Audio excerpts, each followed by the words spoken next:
What is up, everybody? Spidey here, and as always, I hope you're having a marvelous day. Welcome to the Marvel Show with the Manuminati. Hang Hey, out. hello everybody. How are you? What's going on? I would do it with you, but my one hand's busy. You'll see It's why in all a it's minute. it's all good. Yeah. The Manuminati. I'm with my co-host and the leader of the Manuminati, Manu, the 9.9 Newsstand. How's it Hello, going, my bud? friend. I'm really well tonight. How are you?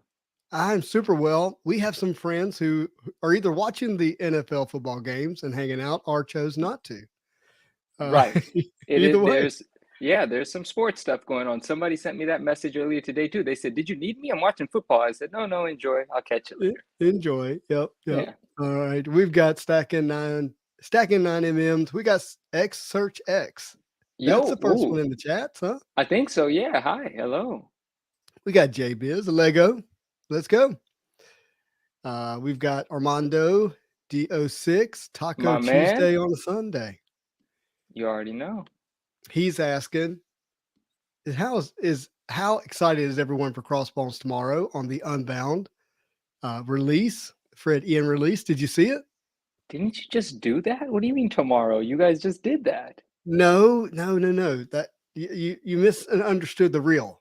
Oh, okay. We were Okay. guessing who was going to be released. I guessed that it was going to be Crossbones, and sure enough, it ended up being Crossbones, I for and that some reason happens tomorrow. I thought you guys are guessing like right before it goes live. Like I thought Mhm. you're making guesses and then boom, it's live. It, Okay, I got you. it's every Monday, 9 p.m. I mean 9 a.m. Pacific Standard Time. Chris is making burgers. That sounds I like tasty. it. I like it. I like it. I used to eat those. Oh, Have you seen the movie The Menu? It's a new no. movie, brand new movie. Oh no, I haven't seen it. Yeah, No. it's got a big burger scene in it. I'm not going to spoil it for anybody. Oh, okay. I thought it was like a movie like Fast Food Nation or something like that book or movie or No, documentary or something. no, no, no, no, not that. Yeah, I'm not going to spoil it for anybody. No, Constantine, no what's worries. up? How's it going? Constantine, hello, hello. We've got a lot to cover today. We got some news to recap, and you've got some news going on over there in your world as well. Yeah, there's some stuff happening, and just so everyone knows, I'm just gathering my wits right now. I'm calming down. It's been a very Yeah. active day. My nerves are all over the place, so I'm settling in here, So if they can settling feel in. it, dude. Hey, speaking Yo, of nerves, I made yeah. I made a big mistake the other morning with my wife. Oh, oh, oh I, no. I was in there, I was in there showering and she was like coming in and out. And I said, "Hey, how are you doing this morning? I'm having a hard time reading your energy." And she Okay, was I learned that's not a good question to ask my wife. okay, What do you okay. mean? Do I have bad energy? I'm like, oh no, that's not what I meant. Oh gosh. I was like, normally you're telling me how you feel, and I wasn't picking up on it, so I was asking. All right, okay, I got a question. Eric Grove Art. Does that sound familiar? No, it doesn't actually. Hi, my Can friend. you Hello. can you Google, is Eric an artist? Erick. Uh-huh. Let's see what we get here. Eric Grove. He's an artist. He's an amazing artist. If this is his Where art that I'm looking at. where is he located? I don't know. I just got drawn into there's a Spider-Man. There's so much good to look at here. So I All right, I'm gonna okay, pull it I'll up. get back. Look at this Cyclops. All right, I'll get back to this in a second. Where is he? I don't know. Let's find out. I mean, he's in the chat. He could let us know, but I'll do a little bit of detective work. Oh, He's on Eric. Instagram. I know. Okay, I know Eric. Yeah, this is incredible stuff. So nice to have you here with us, Eric, and Eric I'm and I've glad been that talking on Instagram, but his name pops up kind of all together. yes, Erickgro. So wasn't yeah, recognizing it. But yeah, his art is yeah, amazing. you're right. His last name is not Grovert. It is Grovart. I mean, Grove. Yeah, Grove Art. Yes. art. Yeah. Well, I was seeing the Daredevil in his thumbnail. That's why I was asking. No, he's got, I mean, from what I'm looking at, he's got some amazing stuff. I really want to see some of this larger. I'm trying to blow up this Cyclops, but it's really blurry in this particular image, but that looks incredible. So I would love to see more of that. Well, everybody in the chat, go check him out. All right, I've got something to show you. I've been holding this the whole time since we started. All right, My hand's all right. getting tired. You Okay. ready? Yes. Hello, Sid. Yep. Is it going to reach? Yep. Oh, that is fantastic. How you like that? That looks so good. I Dude. I was talking about getting one, Yeah. and my brother had it made for Christmas. So I'm glad I didn't order it yet. That looks beautiful. So I'm gonna get it hung up eventually. Yeah, I that wonder if looks I can. incredible. My goodness, I It'll be love back. that. It'll be in the background somehow. How Man, yeah, perfect is that? it looks better in person. I promise, because you can see And the red. The red pops a lot more, in this person. cool this cool red glow that it has right now, kind of, hitting layering one side of your face. That's looking cool too. You Oh, like you that put it too? away. Dang it. Yeah, But I it did. was nice. My hand was getting tired. I know, and it's probably getting hot too. I don't, is that so? Are those LEDs or is that neon? Is there a difference? What It is was it? very cool. It was not. It was not hot. So Okay, cool. we'll leave it on over there. We'll take care of the rest of that later. Leon said, "Let me see. I just got here," so maybe he missed that. Okay, we'll show Pops. Hold on one second. Well, And Pops, Armando said, we start at 8 o'clock. "Yeah, Leon, come on."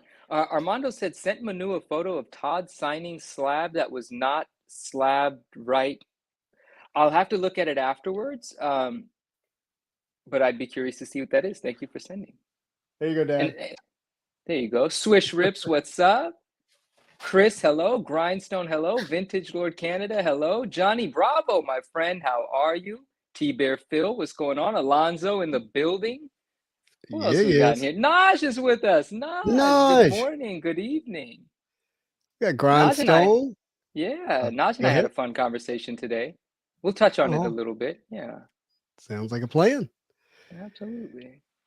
All right, bud. So, Yes, did you yeah, you watch the Marvel news last night? I did. What'd you Live think? with you guys.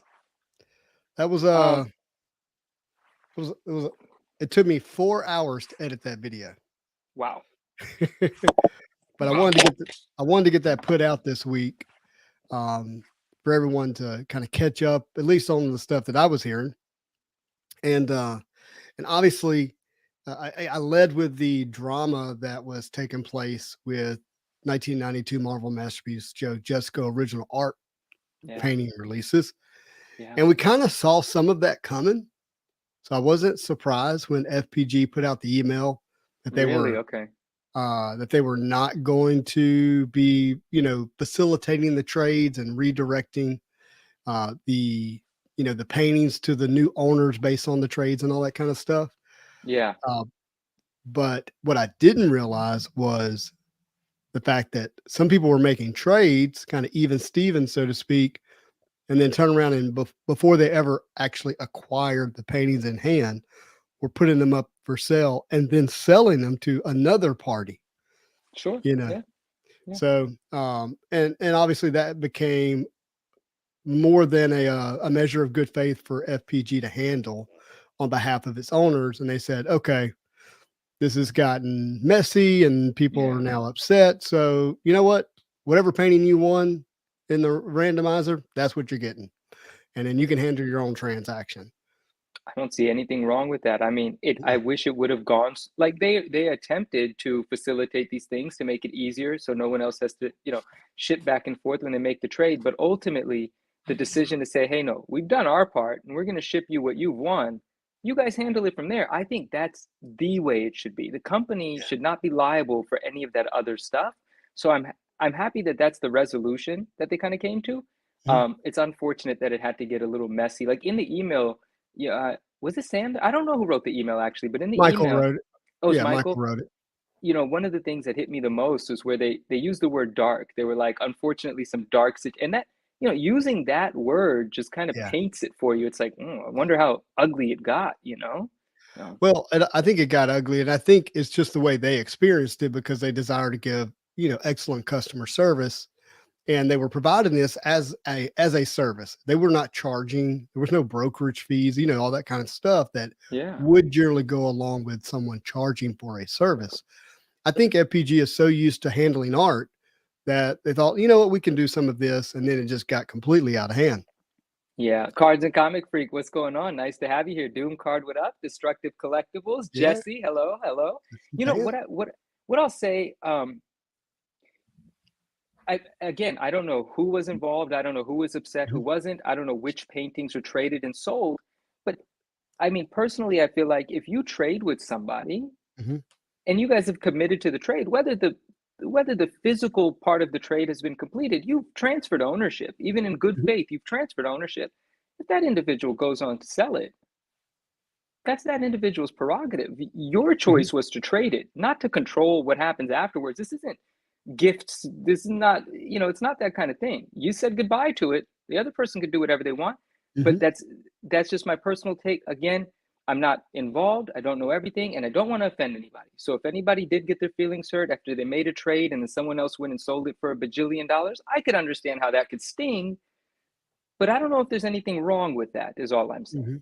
mhm, mhm. Yeah, I guess it always depends on if um if someone felt like agency was involved rather than just what we call Ooh. fiduciary responsibilities. That's So a really interesting thing, if I'm hearing you correctly. yeah, What? so agency isn't always well, it varies from state to state, but agency isn't always a contractual obligation where you've actually put it on paper.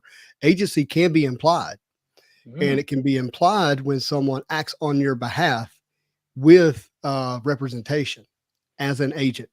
Okay, wow, that's interesting. and Yeah. that can stand up in court. Wow. So when someone, and again, it can vary from state to state.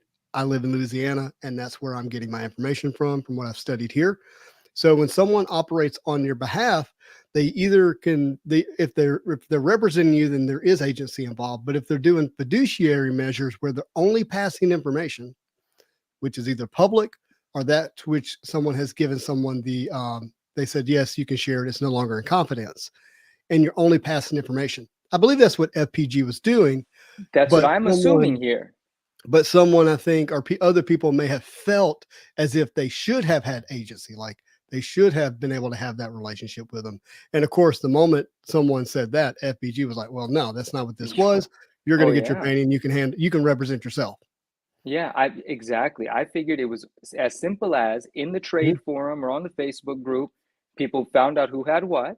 mhm. They, decided on an agreement amongst themselves and then emailed FPG and said, "Hey, I'm supposed to be getting the such and such, but it's going to Kevin." That's it. That's all I thought. All right. So here's another thought. In Louisiana, we have what's called Napoleonic laws, and I'm not going to bore anybody with Napoleonic laws here tonight. Okay. Okay. But let's say that I sold you this Spider-Man, this lovely Spider-Man figure, right? Oh, beautiful Spider-Man figure. Yes, indeed. Beautiful. And I sold it to you for $50. Okay, fair. If within 1 year you then sell it for over $100, I can actually claim something called Legion Beyond Moite, which is, I'm sure I'm not saying it as well as it needs to be said, but it's French. Legion Beyond Moite. And in Louisiana, you can't buy something for less than half of its value. For half of its value. If you Mm-hmm. do, there's a 1 year statutory limit where you can actually go to the courts and say, "Hey, these people took advantage of me. It was actually worth a lot more, and I didn't know it." And you can get your property back.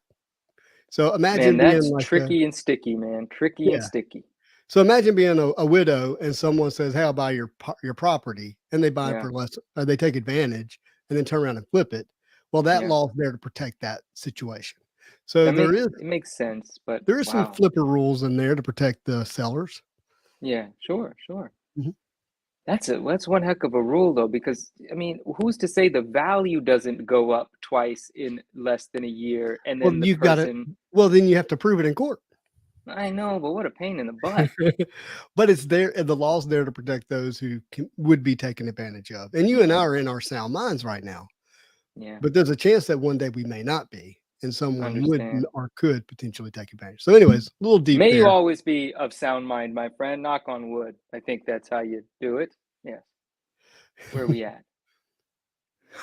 I'm trying to read Mr. Chuck's. It's a statutory me got taken advantage of rule. Oh gosh. Oh man. That's funny. All right, Marvel let's get back. Madness says, let's talk beginnings, or in a moment, my friend, in a moment. Yeah. Because if I let you guys get started on that, I'm just going to be sitting here watching the screen for 2 hours. You guys calm down with the cards for a second, would you? I'm just playing. T-Bear, I think that I don't know that you could say it's unethical, but I definitely think that it does have it does create a bad taste in the seller's mouth, and you have to be prepared to deal with that. What was that in response to? Sorry, I couldn't see that comment there. He was just saying it's wrong to sell something that's not in hand. Oh, interesting. Okay, okay. So he's talking about, did you actually have possession at the time of selling? And if you misrepresented that, like you were saying, hey, I have this and I will sell it to you.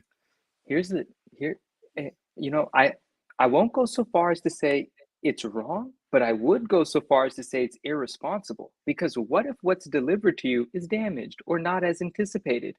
Come on, now what are you supposed to clear up? You shouldn't do that. I do it with pre-orders all the time. And it's not easy for the people that are in the business of selling you pre-orders. They got to deal with all kinds of stuff. Right. But the good news is, yeah, never mind. I'm not going to get into all that. But All from the right. bench, who I remember being in real estate, says easy to prove with comps on what something is worth, especially with housing prices. So I'll tell you a quick story. So there was two ladies that had moved to Chicago, two sisters. They inherited about 120 acres of land that had a road running right through the middle of it. You know what that means? That means road frontage on two sides without having developed a street, which makes it very valuable from a development standpoint. And this person went in. This person mailed them a letter, said, "Hey, I'd like to buy your land." Bought it for really, really cheap. We're talking like 2,000, 3,000 an acre, and they were advised legally to sit on it for a year before they literally put a little orange sign from Walmart in on the lots a little over a year later and sold them for 10 to 12,000 an acre. And Mm, so it that one could have happened within a year, but you do have to you can prove if it does go up in value. yeah. Just don't take advantage of people. We've already had this conversation. Be fair. You don't have to worry about that kind of stuff. That's it. That's perfect. That's perfect. What goes around comes around. Mhm. Trade good energy. Yep. So you shared a post earlier this week on Instagram of another Wizard One, this time an SDCC San Diego Comic Con exclusive, Yeah. 9.8 signed by Todd. Yeah. Somewhat like, and it actually like maybe multiple people claimed it at 14,999, or maybe Um, one did, was it 14.5 or 14.9? Regardless, something it like was in that. the 14,000 range. I only saw one claim, but here's what was so interesting about that. Well, Well, the reason I a say year, that is before yeah, that please, it says sell pending, and then beneath pending. that someone said claim. So it Well, was the still, order. what that means to me, because I do this often on the consignment, if I'm buying on the consignment pages, I'm not buying for the price it says. I'm negotiating in the DM. Once I've decided on a price, then Grails, or in some cases another consignment shop, then tells you, would you please go claim it in the comments section now? I And the got you. reason they want you to do that is so that it's made known that this is gone. But what's not made known is the price that it's gone for. Now, we can assume that there was some negotiating based on that pending comment. So Mhm. I would assume there was some negotiating. But this thing was claimed quick. The Yeah. gentleman that claimed it was not playing around. If there was negotiating, he began negotiating right away, because it was gone the same morning it was posted, and Is so this a we don't buyer know. you recognize? I did not. I certainly, started to learn a thing or two about him afterwards because I was very Yeah. curious as to who the individual is that was so eager to attain this copy. We are not friends. We haven't spoken or anything, but I just know who he is, and I think that's quite amazing. I did not recognize the buyer, had no communication with him prior, and I don't know the exact price he paid. Perhaps he did pay the full amount, but maybe somewhere close to it. Not sure. But regardless, an SDCC copy signed by unsigned sold for 7,500 and 6,500 just recently. And so this is more than twice that. Now, a year ago, there were no signed SDCC 9.8s on the census, zero. As a result of the signing, there are currently three. But this is the second half of the signing has yet to happen. So there may, in fact, be more. But still, three is a small number. But this is twice the price that the unsigned one sold for. That's fine. I've got no problem with that. I love when someone enthusiastically spends their money on Wizards. It was just really fascinating to see. Now, as a result of that sale, and as a result of the $18,500 newsstand sale, people are putting large price tags on things that may not warrant the large price tag, but the Mhm. market is going to flush that out. We'll see what happens. Another one's on Grails right now. It's 13,000 something. It's a 9.6 newsstand file copy. It's a longer story, a longer discussion. I don't want to bore everybody with it here, but we will unravel that as well. But that is on Grails So right now. can we Yeah. speculate that it's the same owner using Grails to It's an sell? entirely different owner. It's an entirely different owner. I know where the book comes from. I know the whatever of the book, how it came to exist, so on and so forth. It is not from the same batch of books, not from the same owner. The file copy gives that away completely. File copies can only come from one source, Mhm. so that gives that away. But I won't what it decides. Yesterday's sale, I'm very happy to see it. It is not a surprise to me that today's book did not get sold. That's all I will say for now. Ah, interesting. Interesting. But Uh, wizard, I tell you. R- yeah, Ryan says, "What's a wizard?" Okay, no, Manu, you're not allowed to answer that because we don't have that much time. Yes, I know. Yeah.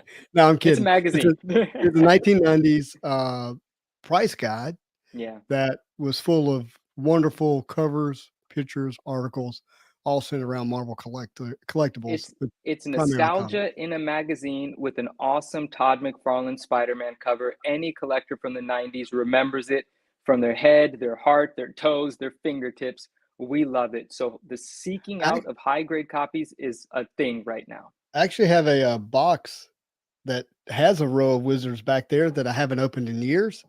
That one night when there's room and I have the space to do it, we'll go through it together. It's not going to have anything early. Like Let's have fun with it it's, anyway. it's all going to be later magazines, but it'll be fun. Let's Um, have fun with it. I wanted to tell you this story. All right, Yeah. so a week or two ago, I mentioned the book Never Split the Difference when we were talking about negotiating. It I may have do been last remember you week. bringing that up. Yeah. Mhm. Yeah. Well, so this morning in my run, I was like, you know what? I want to pick that book back up since that conversation was on top of our mind. And I picked it up in a chapter that is basically about always getting people to say that's right. That's when you know you've won the negotiations. Not Oh, have them say fantastic. Yeah. yes, but say that's right. But Hmm. here's what I found fascinating about it. Okay, now you gotta listen because I got to do a little Okay. story time here. So, Chris Voss is talking about this negotiating situation that's happening in the southern Philippines with a real evildoer there, who basically was a terrorist. Okay, and this terrorist had captured this person named Chris Shillings. Chris Okay. Shillings. Now, Chris, if you hear this, he survives. He escapes. He actually comes back home. Lives in California at the time of his rescue, anyways. But this is what's so interesting about this because he begins to talk about how the terrorist arrived at a $10 million bounty that he wanted to release this American citizen. Okay. And he says, here's how he got there. This other person that took some citizens, not of the US, but somewhere else, um, they charged a $20 million bounty. Okay. And it was paid by this country, but this country actually, whoever the leader of this country was, paid it with a bunch of counterfeit bills. And they actually didn't want to rescue the people. They wanted to funnel money to this group. And they used the hostage negotiations as a good piece, publicity way to give money to this group. And he's telling all this while talking about the rescue of this person named Shilling. And I was like, this is Shilling in its finest, but they do it in the terrorist world as well. I was like, here you got people that are, overpaying or just funneling money to someone they want to funnel money to for an item that's not really worth that much. And then Yeah. it creates a false comp later on down the road. Yeah. As I'm Yeah. reading this, I was like, oh, this is absolutely crazy. They do this in everything, not just collectibles. It's like a universal loophole. Yeah, that's right. And so they were shilling hostage negotiating. And I couldn't believe it. And I was like, oh my gosh, this is crazy. And that's where the word comes from. It doesn't, but No. yeah. Well, I guess does it come from like like where does the word come from? Is it like I the actually shell have no game? idea. Like the shell game? That's what I'm thinking. Like you think it's here, but it's over there. No, because that's a shell, and shill Shelling, is shilling, ILL, and shell's ELL. e. Where does it come from? I have What no is this? idea. I didn't know what it meant for 2 years. I don't know where Oh, it you were comes just from. like, oh, he's a I was like, shiller. That sounds like a what is nice this thing. shilling thing? Which is shilling? Is this the All right, shilling? Is in the that the chat, shilling? somebody tell us what is the root word for shilling? Yeah. And Zergy, what's the cover for Wizard 100? Is that the Alex Ross Spider-Man homage to issue number 1? No, is it? Because that's a beautiful book, but I don't know if that's the one. But I'm glad you picked it up. I don't remember which one 100 is, but or is that the X-Men one with the foil X's all over the place? I mean, I We'll can see in look a it up. second. Nah, it's fine. Yeah, if you'd like. And You uh, said you said Wizard 100? Wizard 100, yes. Wizard 100. Oh yeah, man. You know what? So, oh yeah, we opened that box of Flair live 2 weeks ago here, It is and the at the Alex Ross same cover. time, it is. Oh, I love that cover. That's such a beautiful magazine. Um, we opened that box of Flair 2019 19. Flair, Yeah. Yeah, we did. and we did the live, but we also recorded it for the episode of the box opening. That's right. And I fell in love. I fell in love. I fell in love with that peach Momoko black cat. And right then and there, during the oh, you're pulling up 100? Yeah, just gonna show it real quick. Yeah, it's great. It's a great cover. It's great. Alex Ross doing his wizard thing. Gotta love it. Todd's is better though. Huh? Todd's is better. Oh, I was like, Taj. Taj started drawing? I gotta talk to my man. What happened here? Um, so I fell in love with that Peach Momoko card. And fortunately, at that point in time, it was on eBay. Like while we were live, I was looking at it on eBay, but I hadn't started like negotiating yet. And Mhm. negotiations went well. So the next day I did purchase it and it went through authentication. I did post it on my story. So many of us have seen it. But for anyone that hasn't, I do have it now. Let me make you big. And you I've said got negotiations went well, so you were like in the DMs on eBay? Yeah, eBay messages. Yeah, not Instagram DMs. I'll talk about why not Instagram DMs in a second as well. But here it is, the PSA 10. It's a Pop 4. Did Um, did you recognize the seller? uh, yeah, I'm going to tell the story actually. Sort of. I'll Okay. tell the story in a very honest way. It's a very me sort of story. But I love the card. It's beautiful. Absolutely love the card. Like I So said, you're a man of your word. You said, "Hey, I'm gonna get that," and thanks, a man. week or so later, you have it. It took a few weeks to come through the authentication, but everything went really well, and I'm super happy. So okay, here's the story. I'm just gonna be honest. Just be really honest. But it's gonna go like it's gonna start here and then go backwards. So when I was buying the card, the name looked familiar, Mhm, right? But a bunch of names look familiar because everyone's name is Marvel this, Marvel that, card this, card that, right? mhm, mhm. And so name looks familiar. Hop over to Instagram real quick, find it. Don't follow him. He doesn't follow me. I'm going to keep this to eBay. Go back to eBay. Put a favorite on it, get an offer. In my way of doing things, counter the offer. Mhm. Offer gets accepted. I happily pay. I think it was a fantastic price for the card. So thank you so much. And now I'll mention who it is. It's Marvel. Oh my gosh, Marvel Cards Up, right? Our buddy Marvel Brian. Cards Up. I didn't know his name. So what's his name? Brian? Brian, thank you so much. It is a beautiful card. The deal was the best I could have asked for. So what a pleasure. So yesterday I posted, and it was later in the evening that Keith messaged. Oh, Keith, are you here? Am I supposed to tell your side of the story? Ah, it's being told now. Love you, brother. Love you. And so Keith messaged me, and Keith goes, "Hey, that card used to belong to my boy Marvel Cards Up." Um, I had some nice things to say, and had a very simple request. The request is actually being fulfilled right now. Yeah. And so, and I sent him a voice note because I didn't know how to type this up because it's very just my truth, right? So I sent him a voice note. I said, "Listen, man, I recognized the page, But a while back, I used to follow that page and I showered it with a bunch of likes and love. I ain't get a follow back. I'm petty. So I unfollowed the page. That's why there's no shout out. That's why there's no nothing. That's why it stayed to eBay because Yeah, we once had an attempt at connecting. I didn't get the love back. We not connected. So yeah. he goes, all right, man, I'm gonna let him know. I'm gonna let him know. So no, he's not, he's a good dude. He's a great guy. I said, okay, I don't know that. And he goes, no, I'm gonna let him know. I said, no, don't let him know, because then we don't get a test of character. And I said, whatever, go let him know, whatever. And then later that evening, I get a follow from I went back to his page after the conversation with Keith. I went back to Brian's page and Yeah. I put a bunch of likes everywhere again, and I followed again. Uh, and so then later that night, he followed back. And so to satisfy the petty me, Oh, that's okay. all I needed. That's it. And the reason for that, the truth is, I don't run out of love. I don't run out of appreciation. And I always want to big up anybody that I want to big up. Mhm, But the one rule that I have for myself is reciprocation. And there might have been a misunderstanding. I don't know. He might not have never saw it. He could have a very busy life. I don't know. But I only mhm. have my perspective on things. There's always every other perspective. And from my perspective, there wasn't reciprocation. I'm very black and white about that. No reciprocation, no relationship, bottom line. But Mhm. now, connected relationship, beautiful card, beautiful price. He's the man. I'm very happy to be friends on Instagram, and I look forward to buying more stuff from him. So there it Well, is. that is awesome.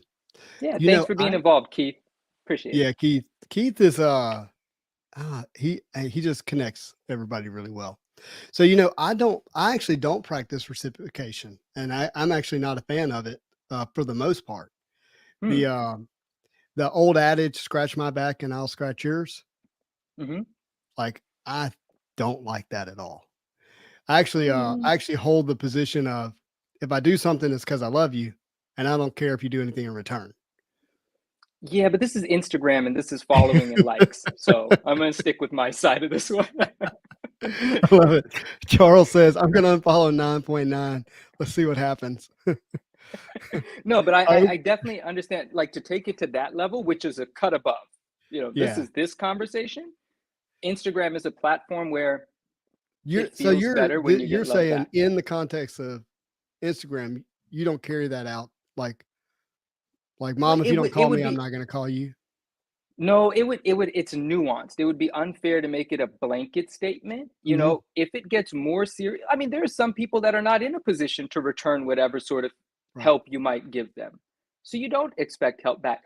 But that's helping someone for a different reason. If I'm helping someone that could use help, that's different. This has nothing to do with that. I'm not Yeah. following someone on Instagram because they could use my follow. I'm following someone on Instagram because it's Instagram. And I tell you, look, this is how I got there, and we're not gonna drag this part of the conversation out, but, I've been around people who, like, literally kept a ledger of, like, "I did this for you, I did this for you, but you haven't met me there, you're not Yeah, matching." Like, it's like, "Oh, man, you're keeping a no. record and an account?" And I was like, "That's not a relationship, that's a business, and I don't wanna be in a business with you, I wanna be in a relationship with you." I remember I had a friend come up, and I don't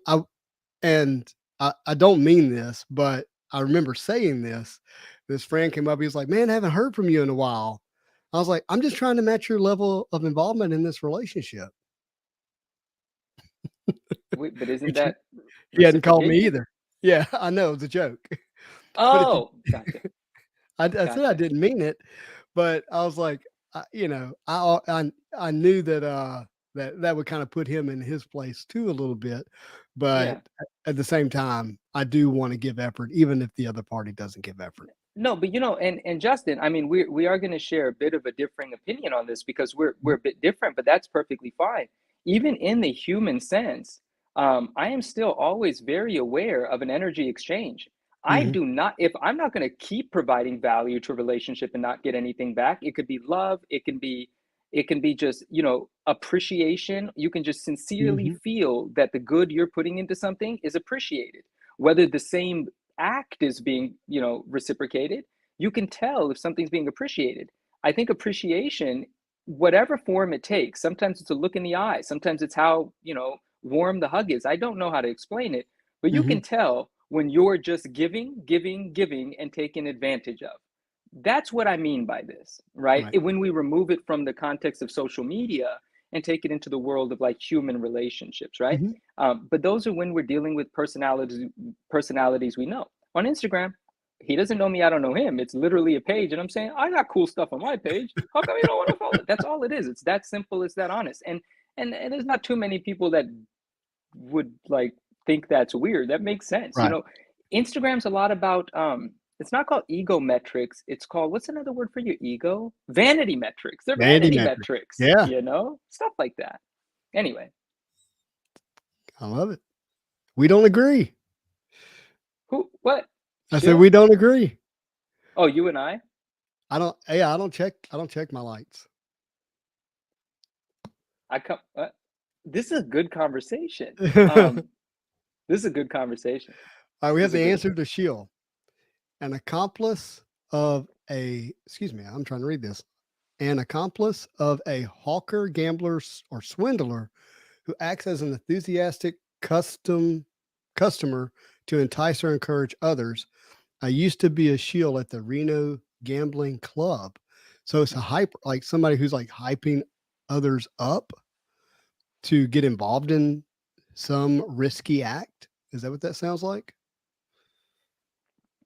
I mean, I think the simplest way to say that is to make it look like something has more interest in it than it does. There you go. That's what Mm, bidding on an item is.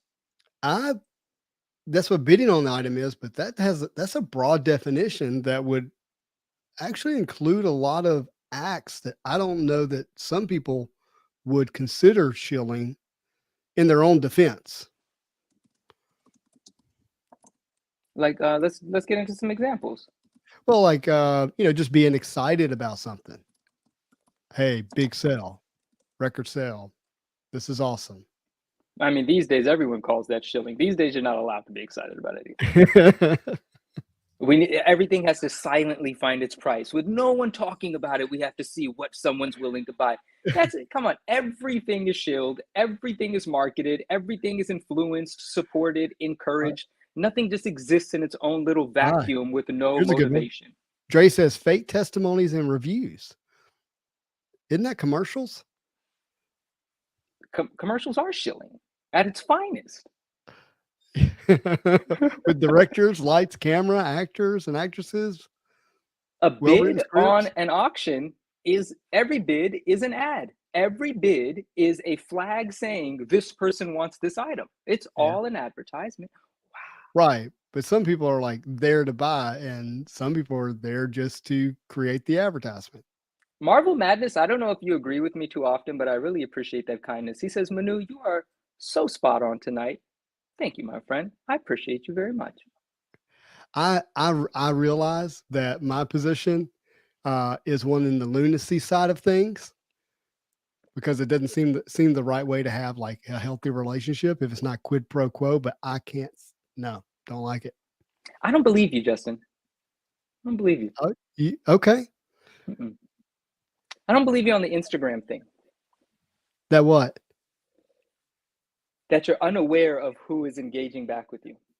I'm aware of who like comments, but to say that I like actively go through my likes would be an overstatement.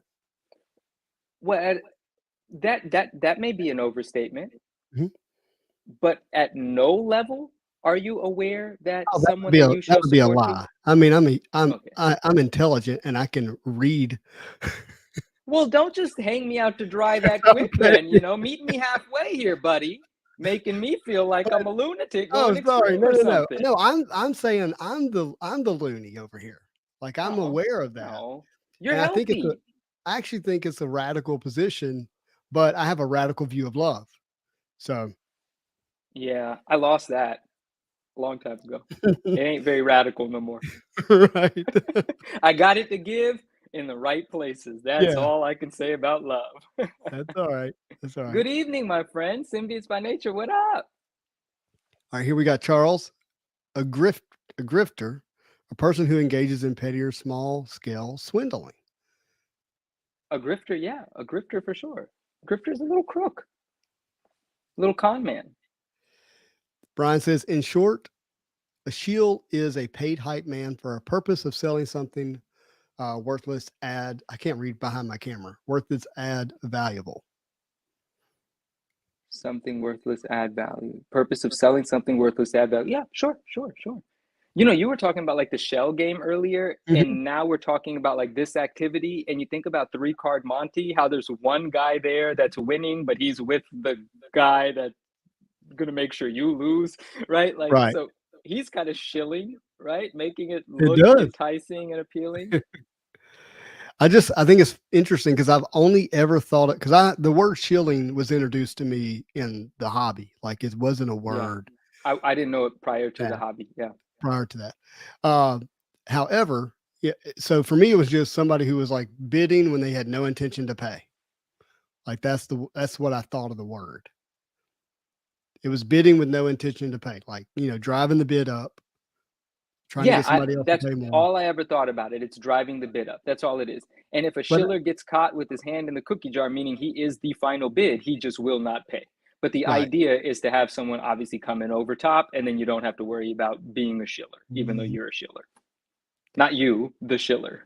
Yeah, but Yeah. but you don't have to bid. This is what's I think interesting about the full definition is you don't have to bid to be a cause in someone paying more.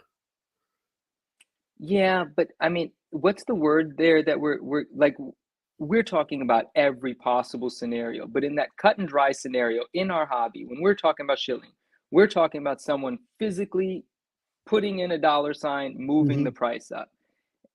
We're not, what are we supposed to do? Get on the case of anybody that goes on their YouTube channel and says, "Look at this auction. This book is Well, great. I hope someone buys it." these cards are not the same, but another shield could be like where someone like purposely overpays for this item to make this one seem like it's actually worth more, but the money actually goes to someone here that was an interested party in the game, I think in the it's deal. tricky.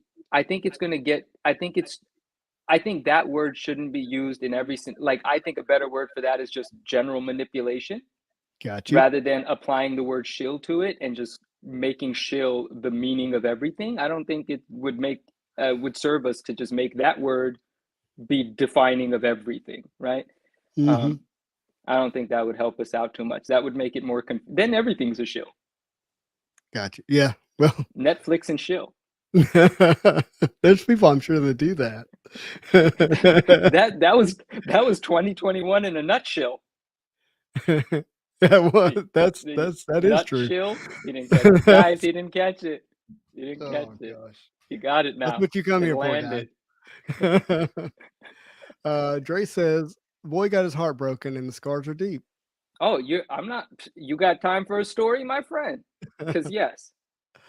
Marvel says there are other levels, Justin, you put into a relationship when you get out. And if you're not getting anything or everything, it's obvious. I am rather committed to give, uh, well, this is going to make me sound like more than I am. I'm just going to give it all. You're just going to get it. Good. God bless you. Yeah. God bless you. I mean, I know that I know that I don't have a relationship with everyone that's here on the channel, but I do, man. Like in my life, that's what I do. No, and dude, it is so Mhm. clear, and we're not meant to be the same people. I meant to Yeah, take influence from you and be and feel more love because of how you embrace love. You've yeah, had a massively positive effect on me. I am shaped more by the darkness than I am the light, mm-hmm. and you have definitely brought light into my life. Um, I'm never going to be as bright as you. I don't necessarily want to. I like being dark, Yeah. but you being there for me is as much light as I need to improve slowly as a person. So I appreciate that very much. Well, I love you, man. And if you're Love running you on too. empty one day, just know you got all of me. Thank you, my You friend. have the whole Thank you. I tank. won't. I will not take advantage of that. You're going to I need some of know that that. energy for other people. I know that, and that's why we're on the channel together. Oh, that's I'm very not a sweet. fool, but Huh? I love recklessly. Oh, well, that might be the one place where it's all right. It's the most dangerous. Yeah, It's tell like me the about one it. that can hurt you the most. But Just for a second, we were on. There was a comment you had put up from someone that's joining us for the first time, and Oh I just yeah, wanted to I'm take a sorry, chance and to I say, went past it. He said, "Hi, Manu. yeah. Hi, Justin. It's my first time seeing you, and I'm enjoying very much. I Thank you am so much. El. I know that means like very. Muy bien. Good. Yeah. I'm not. I don't know what the last word. I don't Uh, know, but It looks like collector. Like I'm a oh, big it might. collector. Oh, yeah, it could be. Thank you so much for joining us, and I'm glad that you're enjoying the evening so far, and we're very happy to have you here with us. So thank you for that. That was A- very, very kind of you. Absolutely. Brian says, speaking of shilling, will price points of upcoming car products continue to skyrocket per box? I tell you, well, a couple of things about that. Yeah, I mean, prices will go up, they will come down. Like that's what they do. Look at Spider-Man Metal, which is about $200+ off of its high. But if you would have bought when they first started pre-ordering, you could have got in at 237, dollars, $245, 250, 280, like they slowly went up. So I would tell you, if you have a product that you want, be sure to get your pre-orders as fast as you can, as early as you can, before Yeah. those prices reach their peak, hype, so to speak. And then after EPAC releases, there's generally a cool down where you can get them at a little bit better price, maybe not the original entry level pre-order price, but then over time they sealed products, tends to win the long race in terms of value. You're welcome, Josh. I like liking your stuff, man. Let's see here. Oh, here we go. Uh, I used to make auctions in my page. I stopped doing it because people began ghosting too many times. I get meaning not pay, right? Oh, sorry. I was actually having a completely different thought. I was thinking of asking you a question Yeah. and I was deciding whether it was appropriate. But let's say what you were saying. I used to make auctions in my page and I stopped doing it because people ghosted too. Oh yeah, people, some people, some people don't pay. And it's unfortunate, but you learn a valuable thing from that to never deal with that person again, which Mhm. saves you in the long run. Nigel, good evening, my friend. How are you? How are you? How are you? Desired Nigel's comments. here. Yeah, Hello, Nigel. yeah. I don't know you, but I really like your picture with Stan Lee. Oh, you guys gotta listen. You guys gotta follow each other. Okay. Desired is the man. He I is think he I may be he. following him on Instagram. I think you might. I think you might. And he's just he's like the glue that holds. And not I'm not saying our community would fall apart. I'm not saying the community's It's that important, huh? but there are so many people that would not communicate with one another if it wasn't for him. He's Wow. that guy. And Well, I told him this the other night or a few weeks ago on the phone. You could put a bunch of people at a table together that might not be at a table together, but if he's there, everyone's going to be cordial and they're probably going to end up friends by the end of the night. That's the sort of person that he is. Symbiote Elite, what's going on, my friend? How are you? I'm following him. Nigel, I'm going to need you to like some of my posts, though. Nigel, you missed some of the conversation about how petty I am and how I like reciprocation and how giving and selfless Justin is. And he made, and you know what? I don't feel like less of a person because of it. I'm happy with who I am, No, no, Nigel. no. But you missed it. It was This fun. is me joking. That was a joke. Oh, your face got all red. You knew you were like, oh no, Manu got his feelings hurt by me. I saw it all over your face. I saw it, my friend. I saw it. You're too good of a person to offend someone and not feel it, but you didn't offend me. I thought it was fantastic conversation. HH says, I'm with Justin on selfless giving without expecting in return, and also with Manu exercising self respect. Two sides of the same complex coin. Dude, signed, sealed, delivered, tattoo that on my forearm. That is the best way to say it, the best way Beautiful. to look at it. It covers everything. No one's right, no one's wrong. I absolutely agree. HH, cheers to you. Cheers to you. And cheers to the Jusco art that you won, my friend. Cheers to that as well. Do you know which one Yeah. HH got? I can't remember. I think he's Venom? the Venom Spidey You Spectral. got the Venom. That's right. I think. Oh, is it just the Venom or the Venom Spidey? Whichever one. Or, Awesome. yeah, whichever one. Yeah. Both Yeah. of those are Don't awesome. Do HH. Don't trade that one. Yeah. Don't trade I that was one. about to ask him, do you still have it? And then, like, I know the answer. Everybody now still has whatever they got. Mm, Is it yeah. something you intend to keep? You don't have to answer, but if you want to. Desired, appreciate you, my friend. Appreciate. Yeah, Venom Spidey, that's the one he got. Nigel, my man. Oh, this is Symbiote saying, he said, Nigel, my man, one of the great ones in the community. Oh, just exactly. I don't think there's a single person that wouldn't vouch for Nigel. He got my vouch times two. That's awesome. Chris says, talking about box prices going up. He said, "Why do you think they're called skybox?" Fantastic. That's good. That That's is good. good. Ooh, he's Uh, looking to sell. okay. Well, HH. hey, I would love to just hear what you're looking for. I don't want to do that whole thing where you like, I give you a price. Like, if you have a price, tell me, and then go from there. Um, Yeah. Zelda 420 says it's all about sharing, giving, helping out, respect. That's love. Yeah. I was writing my gratitudes the other morning, and one of the things that really dawned on me was like how grateful I am that my girls, including my wife, have self respect. Like, very, very thankful for that. So important. Mhm. It's some of the most frustrating conversations I've had with people is not because of anything they've done to me. The Mhm. most frustrating, the most devastating conversations I've had with some people has nothing to do with what they've done for me, has everything to do with what they allow themselves to be Mhm. put through or to take. It's like it's heartbreaking, right? It's because like I recognize this in you. I see this in you. I know how I would treat you, how someone else should treat you. How do you settle Right. for such? How do you? And I'm not even talking about, I'm talking about friends, people, just in general.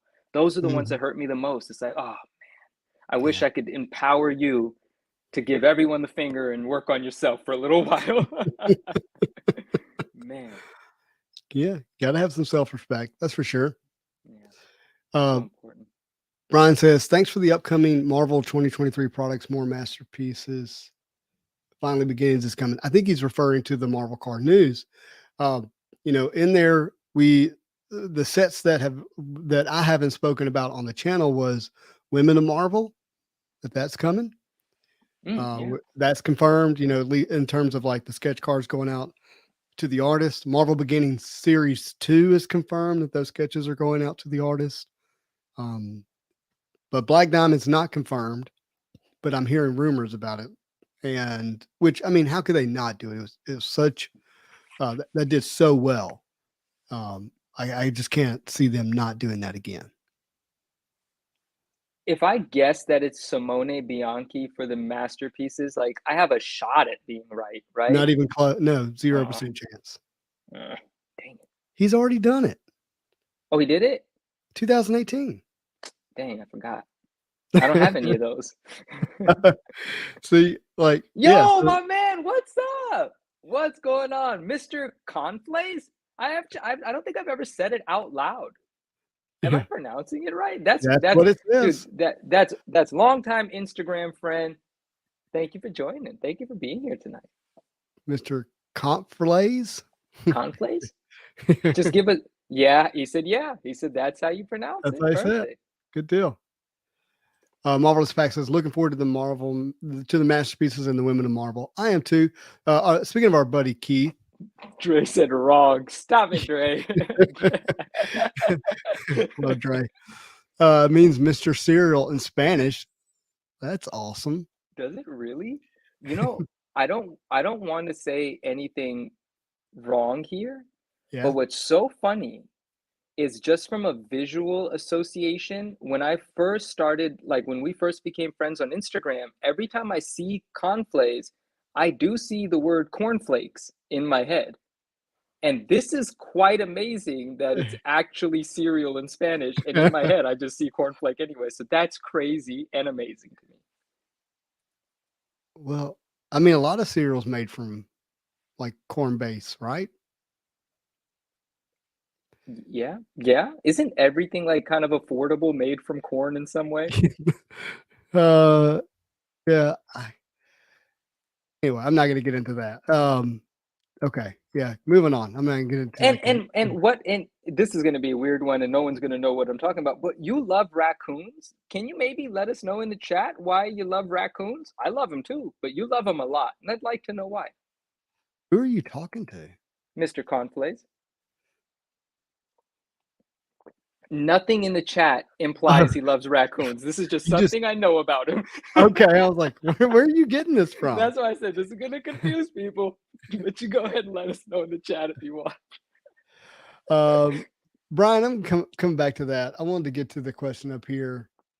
Um, Ryan had, when can we expect pre-orders for masterpieces? I don't think it's fair for me to answer that with any real confidence. All we can do is speculate that if the second round of sketch cards have a deadline of April, that within the first quarter of this year we might see pre-orders. And you know, every rumbling I'm hearing, there's not a desire to punt Marvel masterpieces into later in the year. The desire is to get it out. So we shall see. Yeah. Trey says we're hitting all the topics tonight. We sure are. We sure are. Naj says, "What's with the raccoons? Just tell us already, because they know each other on Instagram as well." So growing up, my mom had a pet raccoon named Newton. Coneflays. Got it. Oh, you had a pet raccoon? No, I did not. My Oh, mom did. I didn't live with my mom during this time. got it. Got it. Uh, Got it. but they named it Fig Newton. They named it Newton because the first thing they fed it was Fig Newtons, and it Gotta lived love with them that. until it died in a big cage. That's pretty cool. Well, not the cage part. I don't like animals being in All right, cages, I have but some intel coming in regarding Marvel masterpieces. Give me just a second. oh, Dre is sending some information. And Naj has never seen a raccoon in her life. I guess they Dre, I don't don't have make anything those from in you. England. Art Germ is the masterpieces artist. Oh, that's a question. Marvelous Pax, what's up? Hey, Marvelous Pax, I wanted to say, I didn't, I rewatched an episode and I think I was there with you while you sent the message in the chat, but there was a lot of other things happening, and I rewatched it and reread the rap you wrote. That was dope. So I just wanted to say shout out to you because I got to focus on it the second time around. So that was dope. Hold on. I'm gonna read this. Give me just a second, guys. Symbiotes by nature, raccoons are cats. The same thing. You could pet them. Yeah. No, I wouldn't recommend it. Fox are dope. Charles Fuchs has put up 2 pictures of fox, which are not raccoons, but are dope animals. All right. So, my friend here, can I? Okay. Can I speak? Can I say this out loud, Dre? He said it's not. He said it's not intel. It's just conversation starting. Yeah, it's just conversation. So Dre, who's a sketch artist, I got it, bud. And I apologize for missing this, but he is more inclined to think that it would be like a September release. And he's thinking that because with number sets, they have to do all the allocation for hobby and EPAC at the same time, which means they can't release the product until all the Marvel approvals are done after the April sketches deadline. So that's something I didn't think about. So he's saying they can't even talk about how many boxes they have from an ordering standpoint until all the sketches are in, because there is a sketch in every box. So they won't even know how many boxes they're going to make until they have all the sketches in. That's when the allocations are done. That's when the pre-orders are up, and they're going to probably give it enough runway to allow for the box prices to climb, meaning it's not going to be a quick release. So that does make sense now that he says that. Dre, I did not realize that. So I was just thinking about how long it takes them to scan it in at ComC. And I know how quickly they did the Spider-Man metal product, which is vastly larger than Marvel Masterpieces. But that makes a lot of sense. So I'm glad you said that. All right. Why don't you make an Instagram live? Is that No, why don't we do Instagram lives? We don't do those too often because I'm speaking for Justin, and you could correct me if I'm wrong. Justin has established a very engaged live environment on Mhm. YouTube, and it's not quite the same when you go live on Instagram. It's kind of a different format, so on and so forth. Mhm. But with what you're saying, I do agree that you, me, us together Mhm. independently, we should probably be live more often on Instagram, quick little pop-ins and stuff. I know you do from time to time. I Yeah. never do. And I mean, I would do it more if like there was something like for us to do, if like to be sent around, and if it wasn't something that was expected to be scheduled and rigid, because that's why we moved the show to Sundays, because I need that flexibility during the week. But man, yeah, Right. if you want to do like a pop up Tuesday live or something, hang out, I can more likely do that. You know, Swami, Swami, sorry, what's up?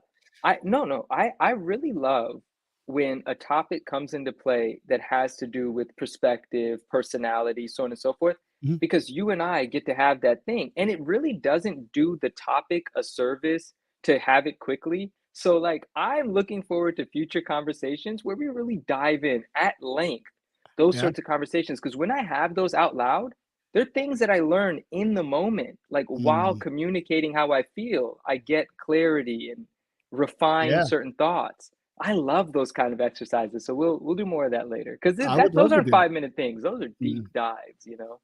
Nope, we can do that. Uh, Marvelous Pack says 100% they need some extra sketches for quality assurance. Ash, hurry up. Ash has been cranking them out. See, he's sort of joking. Oh, Alonzo's right. Get in early for those pre-orders, Alonzo, I'm gonna Mister. send you some money because I know you're gonna be on top of it. You grab mine for me, please. Thanks. How much you gonna send them? I don't even know. What are we? We're talking masterpieces, right? I want 3 cases. I don't know what that's going to cost me. I want three. I don't even know what three All right. cases means. I have no So, idea what I'm talking so about. everybody in the chat, this question's for you too, Manu. I know what you're gonna probably say just because I know you. But Hmm. you can prove me wrong. What do you think the initial pre-order price is going to look like for Marvel Masterpieces? And don't be a shill. No, now I'm thinking $400 a box because I want it to be in the 200 something. Don't be sure. I want it to be in the 200 range, but like from the way you and I talk about it, the way that you Yeah. talk about it, the way that other people have, that doesn't seem like it's going to happen. So if it's not going to be Mhm. the 200 range, I might as well just prepare myself for 400 bucks. Right. So Marvelous Pack says 250. Ryan says 350. If three Charles. cases is going to get me to 15K, I am not buying 3 cases. Eat your Marvel. See, I don't know what I'm talking about. So I don't even know what the math on that is. 6 boxes in a case equals $5,000. So that's if they're No, what the it's heck is? 12 boxes in a case. See, I'm so confused about everything. I think he's saying $500 a box with times 12. But DO6 says 299. Ash says swish. Marvel Madness says 400. Okay, so the original box price release, I wasn't buying in 2020 when those came out. So and that was a September release. Now that I think about it, I believe it was September. Um, Now for me, the e-pack boxes were 250 a box. So I kind of think that we'll see an initial offering of the pre-orders somewhere between that 250 and 350 price range, somewhere in between there. Okay. But I think Um, it'll be limited 4 boxes per order, not being able to buy a case. They'll sell oh, out quickly in the day. A week later, they'll pop back up. They'll go up $25, $30. Do it again, do it again, do it again. I don't think you'll be able to get a case all at once unless you have some type of relationship. there's 12 boxes in a case. Mhm. I gotta do some math real quick. I gotta know what am I even talking about? Let's see here. So if they're let's say 350 a box, Mhm. 350 times 12 is 4,200. So 4, 8, 12, $1,260 for 3 cases. I'm in for 2 cases, guys, not three. I'm not spending over 10 grand on this. No way. I'm anti-shilling now. Get those prices down. And look, I mean, we'll see who the artist is and what the art looks like, and that'll have an impact, I suspect. Um, but I hope that if people are able, that everybody gets at least one box they can open and enjoy and have that experience. Yeah, I just hope it's really special and really beautiful. And And look what we've seen with other sets. Even if you don't get a box, don't open a box, all the cards you want are going to end up on the market anyway. As long as you're not chasing the rarest of the rarest, that could be difficult. But all the good looking stuff that any of us really just, would want is all going to show up on the market. Every single card you want is going to be there. So unless it's a 1 of 1 or a 1 of 10, the other stuff. But in terms of just good looking cards, you'll get them. I mean, look, man, this is like 5 years after the set came out. This is the only card I ever wanted out of the set. I got it now. Manu, but it doesn't work like that for masterpieces. Oh, why? Because they're all numbered. Yeah, but some are numbered to 2000. I know, but the ones you're going to want are going to be numbered to 50 and 99. I'm mad. The base cards. Like that what if Venom Jusco card. I don't care about any of the other. No, they all look great, but the only one I want is the what if, and that's one expensive card. Yeah, I have it up on ComC right now for sale. The Beckett one? No, You have 2 of the what ifs? No, I cracked it and put it up, sent it to ComC. You're a little tricky guy. You're a little sneaker. A sneaker? Is that the word? You're a sneaker. Yeah, sneaker. Speaking of cracking, oh gosh, sorry. Yeah, that's another story. Spidey, what's the best website to order the pre-orders? The best site to order the pre-orders? I mean, I use Dave and Adams. I can't say I know that's the best site. I mean, if I can get them through a local guy like Ed Webb, that's going to be the best site. If I can get them through a local comic book shop like Gabe's Cave, that's going to be the best place for me to get them. But unless I'm able to get them through those type of locations, then I have to go through somewhere like Dave and Adams, Steel City, Blowout Cards, those kind of places. But dacards.com, I think is what the website is, but Dave and Adams Cards is where I pre-order most of my Marvel cards. The card. Yep. Actually, we shouldn't say that. We shouldn't say that word anymore because when I said it, it rolls off the tongue, huh? It'll do it. When that pre-order comes up. There we go. Illuminati. All through your body. Suppose like a 12-gauge shotty. You and Pac, man. You and Pac go way back, man. Rest in peace. Yeah, man. Oh, the rest of that song I can't sing. I mean, I could, but I'm not gonna. You can't do it on them. Such a sacrilegious song. Hard-hitting topic. I'm itching for a deep one. Oh my God. You are. I am. EPAC will gouge us, but the first pre-order price will be the way to go. Here's a question. Unrelated to cards. Okay. But I'm going to paint this picture. We know Marvelous Pack said stop. Stop on what? No, I'm going to... Is that a sign? Should I not say this? I think he's talking about the Tupac stuff. Oh. Okay. So Newsstand comic books, right? Why do we love them?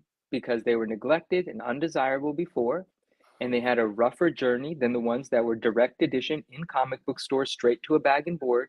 And so when you find a high-grade newsstand from an era where newsstands were neglected and very small amount of the print run, and it survived in a high grade, that's special. That's why a high-grade newsstand is more special than a direct to people that love and believe that feeling, because we do. I do. I think that's special. So that's the newsstand for us, right? It survived when others were loved. This one wasn't, and it still made it unscathed at a high-grade newsstand. So what is a file copy? A file copy is something that the creator of the item, the comic book or the magazine or anything, kept a few just for themselves in a file. They never entered the world. They were never circulated, right? So if a newsstand is a file copy, is it actually a newsstand? No. It didn't have the risk of what makes a newsstand high grade special. So when people say, you guys are just paying extra for the barcode, no, we're not. We're paying extra for what the book had to go through. But if it's a file copy newsstand, you are actually just paying extra for the barcode because it never left the box that it went into once it was manufactured.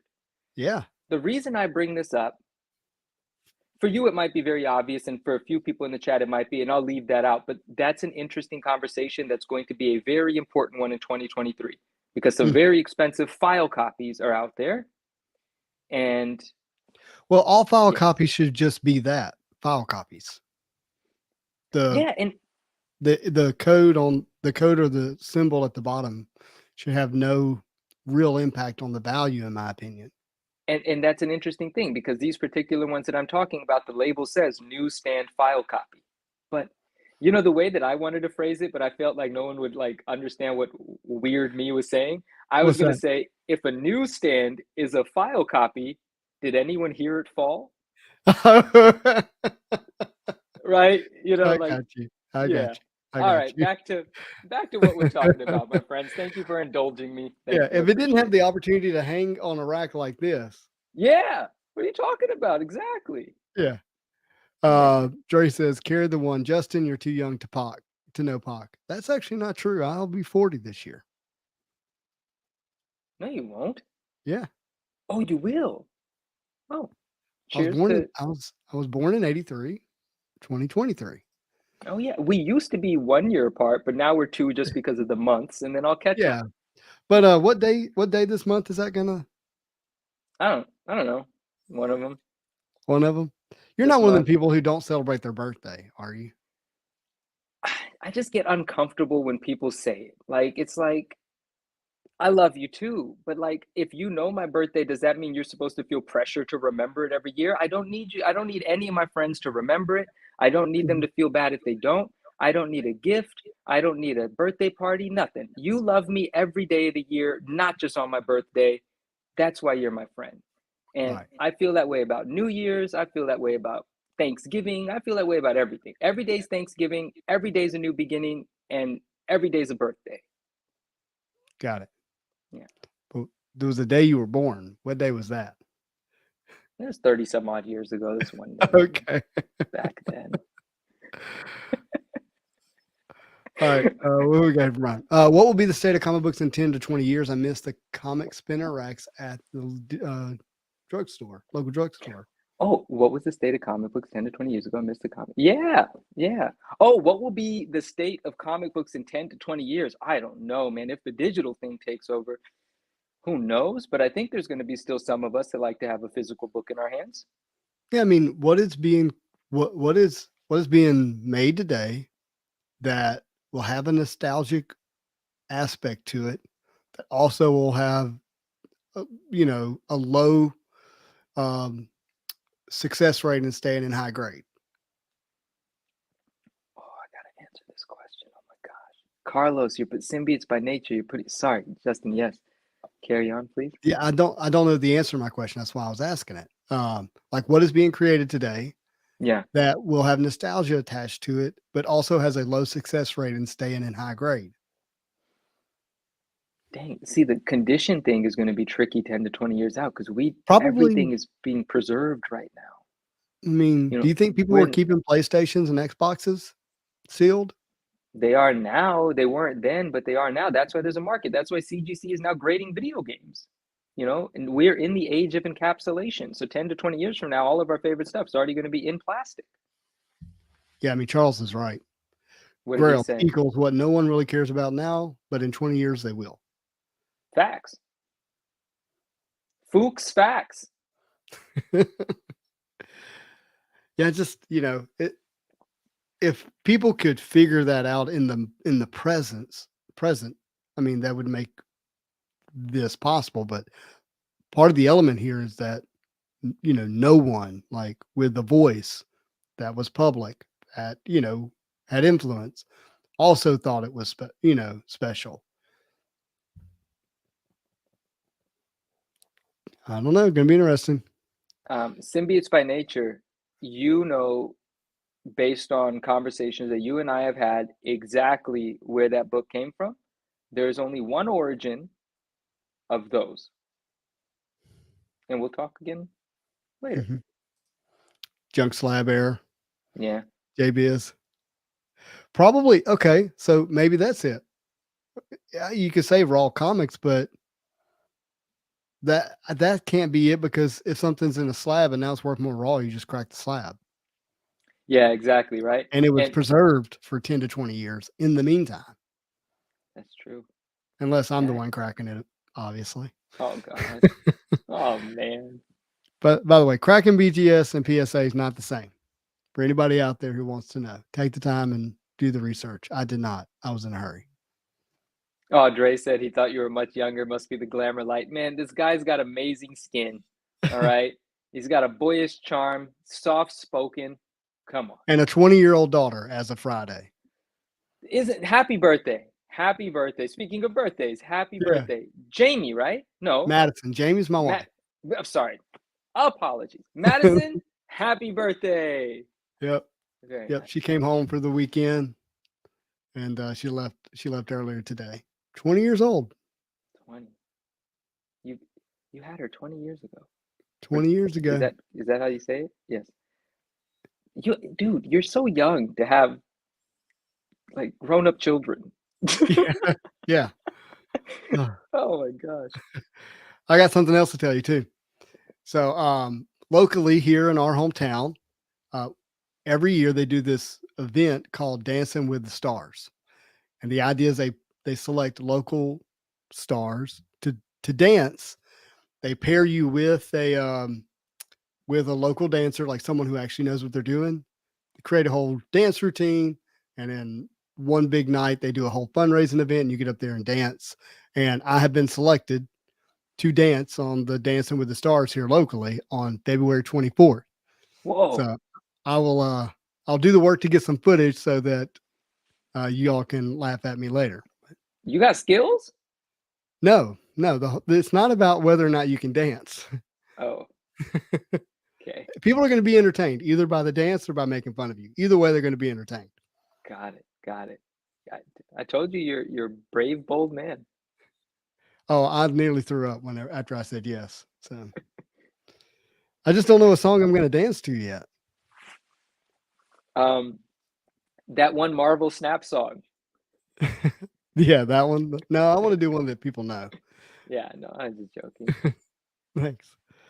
Ryan, gonna buy an AF-15 to celebrate the milestone birthday? Oh, that's Is he cool. is he talking to me? No, I have very expensive children. Oh, West Coast Avengers is with us. What's up? Drive safe, my man. He said, "What are we talking about tonight?" 15 topics have gone by already. I don't know where we're going to get to next, but it's been a fun one so far. It's been fun. That's I'm for waiting sure. for someone in the chat to ask us like a deep, deep question where I'm like, just get stuck in thought and start rambling and say things very regrettable. Like that's what I'm waiting for. Bad Wizard said, "Tell me what that's like." Is he talking about having a 20-year-old kid? Maybe. It's a absolute blessing. Or maybe he's Yeah, I talking guess about it depends opening on an the AF. kid. Yeah. Well, talk about it. Talk about a deep, meaningful subject. I guess I won't share my personal scenario at the moment because that'd be You're gonna cry on camera? No, I haven't cried in a while. I'm totally not against crying. Like I haven't had something Oh. bring that emotion out. It feels like such a cleanse when you really. What's the last thing you cried over? I mean, a simple answer would be some emotion that came over me because I was so happy for somebody, probably like on a Shark Tank episode or something like that. I know that sounds like corny, but Yeah. I've been moved to tears when someone struck a deal on Shark Tank before because I'm just like, yeah, That's awesome. So those are the good kind, right? Like I can be moved in that way watching something, but like the other one, oh, You cried during do an not Iron want to Man. talk. It was let's call it. It wasn't even a bad breakup, but it Yeah. was an emotional one. It was a goodbye that neither of us could believe we were doing, and boy, was it full of some crying. Oh man. Yeah, Oh man. yeah. I cry every week. Probably every week. There's likely much fewer weeks that go by that I don't cry than I do. Tell us more. Oh, I mean, Yeah, I like to have reach deep conversations, and they invoke emotions when you go there with people, and so tears come.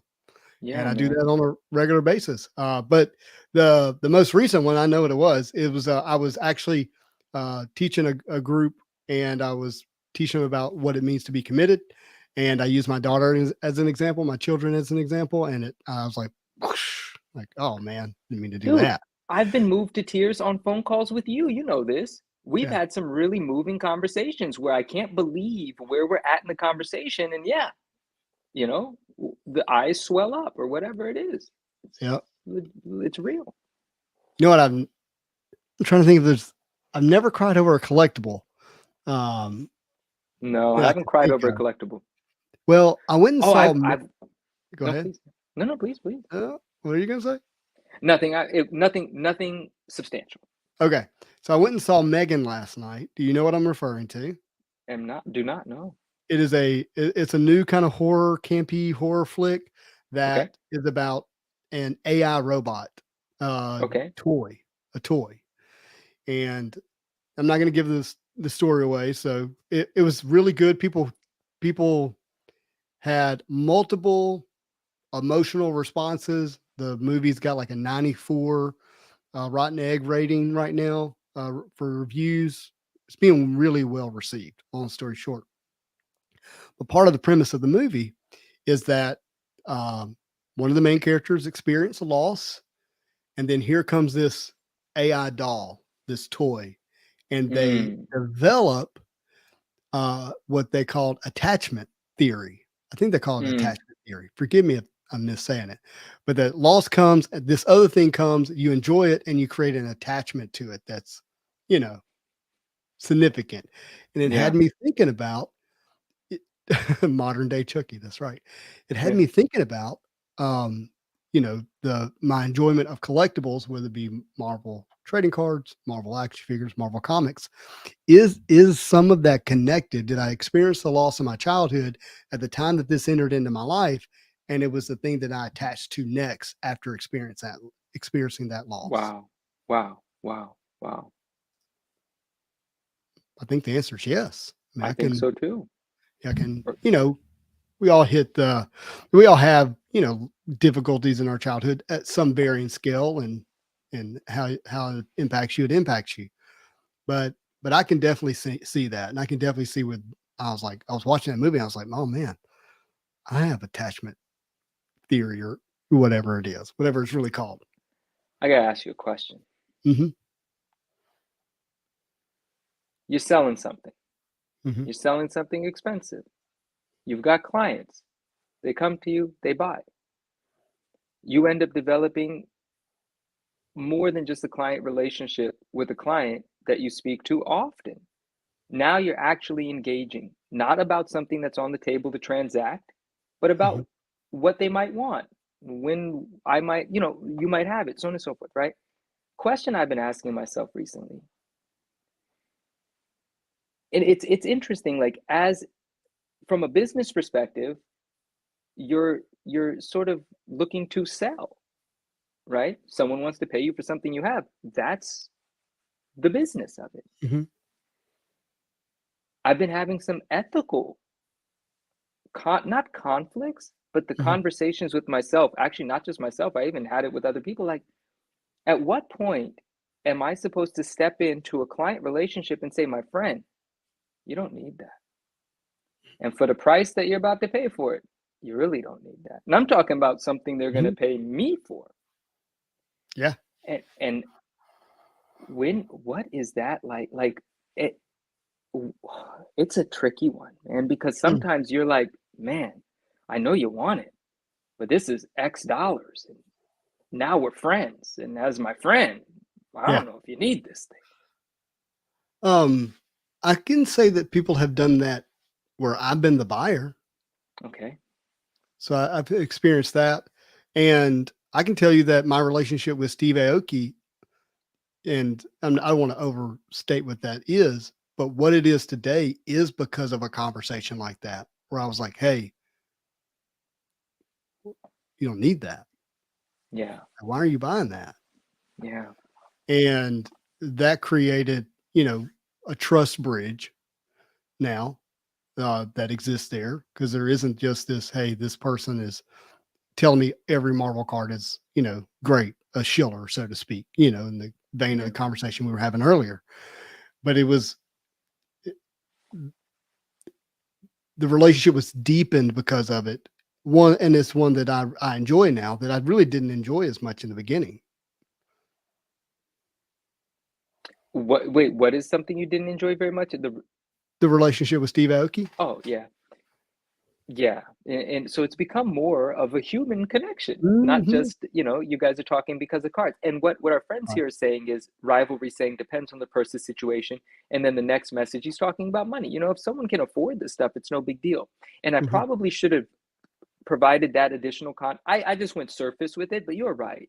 Because in terms of telling someone you don't need that because I personally know that their financial situation is not one that they should be buying something, I've for years already been at that place where I'm like, my friend, this isn't what this you don't need this one. Mm-hmm. This is, and we have a conversation. If they insist, so on and so forth. But I am actually talking about there's a group of friends that I've made that financially are completely able, right? Mm-hmm. But what are you buying it for? And that's where the conversation is going. Like, how many of these things do you want? Right. Right. And that's where it's confused. Like the other thing is cut and dry. If I'm not going to sell someone something for $5,000 if they got to go take a loan to buy it, no, right? And if someone says to me, I want 3-year payment plan, I'm going to say, you need to reconsider the purchase. Right. But when someone has the money but keeps buying things, then Mm-hmm. I just ask as a friend, I'm just like, what are we doing here, man? Like, what are you going to do with the stack of these 20 years from now? Right. And this is not the overwhelming majority, of course. There's Mm-hmm. just a few very unique relationships I've established with well-to-do people who are like, I just love it. I'll take another. And it's like, oh man. Yeah. Well, So anyway, I mean, if you want to be extraordinary at sales, don't care about the sell. I mean, that's been my personal experience anyways. When you don't hold it tightly and you hold it loosely, yeah, what happens is you not only can something be removed, but it can be put back too. But if you hold it tightly, like now you can't get anything. so when you said don't care about the sale, are you talking about, I guess I missed what level you meant that Yeah. on. So I mean, like, hey, I'm not going to judge whether or not this interaction was a success based on whether or not the sale occurs, but rather who I am in it. I love that. You see what I'm saying? So as I long as love I'm that. focused on who I am in it and what that means for you, the sale becomes a byproduct of really good behavior. And if the sale doesn't happen, I'm now open to what this relationship may create down the road, meaning another referral. I may have not have sold them, but they may go tell 3 people they had a wonderful experience with me. And so now I got 3 sales where I didn't make one because I can be trusted. Absolutely. So that's what I mean. Oh, beautiful. Absolutely. Absolutely. One time for our Aslan. guy.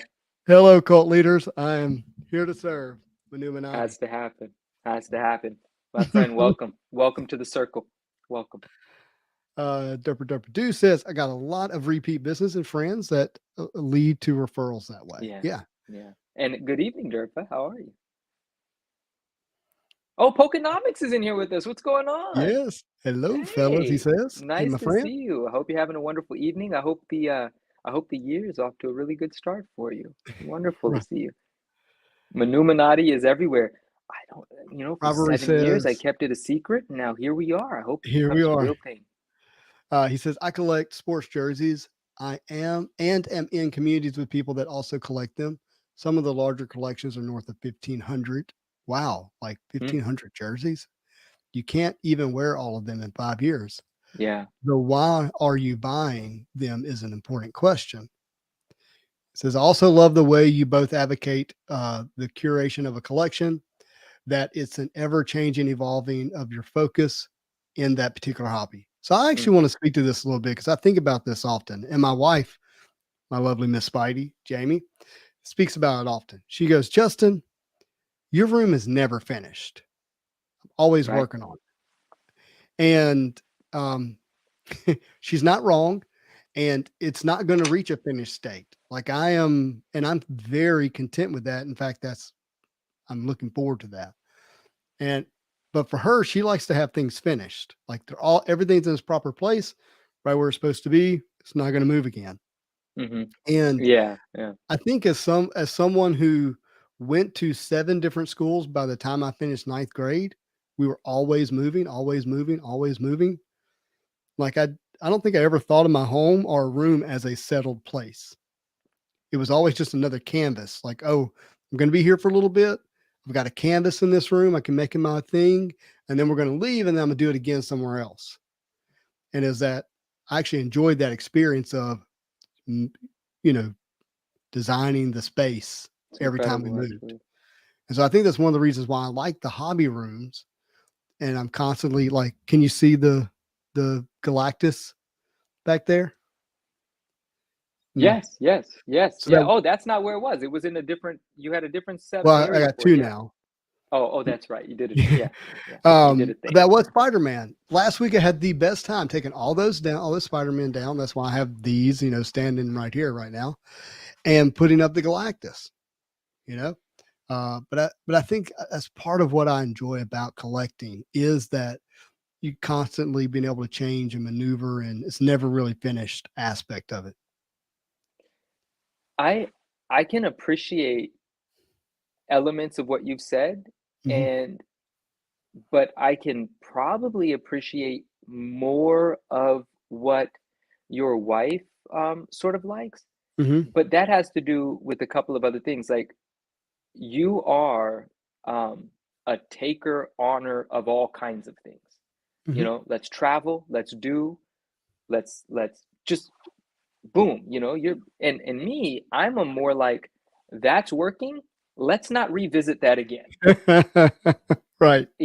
Because for me, but it wasn't always that way, right? So like I'm thinking about what you're saying, and again, I'm absorbing it because I need to be more comfortable with something being ever changing. Like when I establish the vibe of a space, Mm-hmm. I leave it alone. It even bothers me that it gets dusty because that's change. Oh no, Mm-hmm. And so I leave it alone, and I actually don't look for the environment to evolve. Mm. But once I'm in it for too long, it's natural. I'm not ever evolving in the space. But once I realize, oh shoot, I'm getting like stuck in this space Mm-hmm. and I get empowered to break out, well, then it's total change overnight. Total change overnight. Yep. Because I get in a place where I'm like, oh, I can't do this. I'm not inspired here anymore. I don't like the look of it. I don't like the sounds of it. We're turning this thing upside down. And then I'm good for another 2 or 3 years. Yeah. just like It's just like Miss Spidey for sure. But you know what? She grew up interesting. in one house, that same house her mother grew up in. Mm. So 2 generations didn't move. Yeah, wow. So we're Wow. So totally there's off. there's comfort for her, deep-rooted comfort in just security and knowing that it's always this thing. Yeah, and then my personality drives her insane. It's so interesting. It's so interesting. But it probably is an amazing balance though. Yep. Yeah. Oh, okay. This is kind of deep. I do want to talk about this here in a second. We're going to get to that, Aslan. Let's see here. Man cave is always a work in progress. Totally agree with that. I did record a video of the study tonight because I'm traveling tomorrow to Dallas, and then I'm going to Phoenix and then back to Dallas this week. And while I'm traveling, I'm going to work on editing that video and put it up so people can see the study and currently what it looks like. It'll be a fun video. What's Aslan talking about? All right. So if you don't know, there's a great podcast called the Marvel Card Collectors Worldwide or Marvel Card Collectors Podcast, MCCP. It's on YouTube. It's on everywhere you can find podcasts. It is hosted by Ian Taylor, who is a fellow Brit, and by Fausto, Sketch Card Hive, our friend of the channel here. They've been hosting that thing for, I guess, going on 3 years now. It's like 200 and something episodes in. And they did an episode this week where they asked end of the year questions about the Marvel card hobby.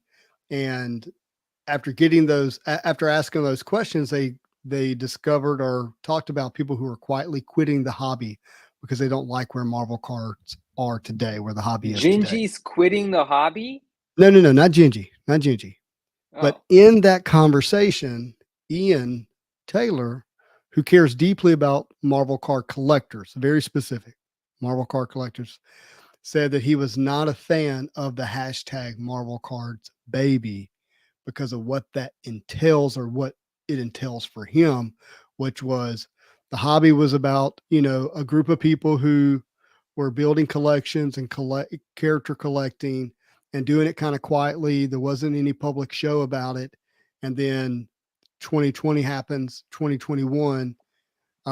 There's now a public show about it, and the hashtag Marvel Cards Baby kind of started at that same time. So it's synonymous with that rise and that hashtag.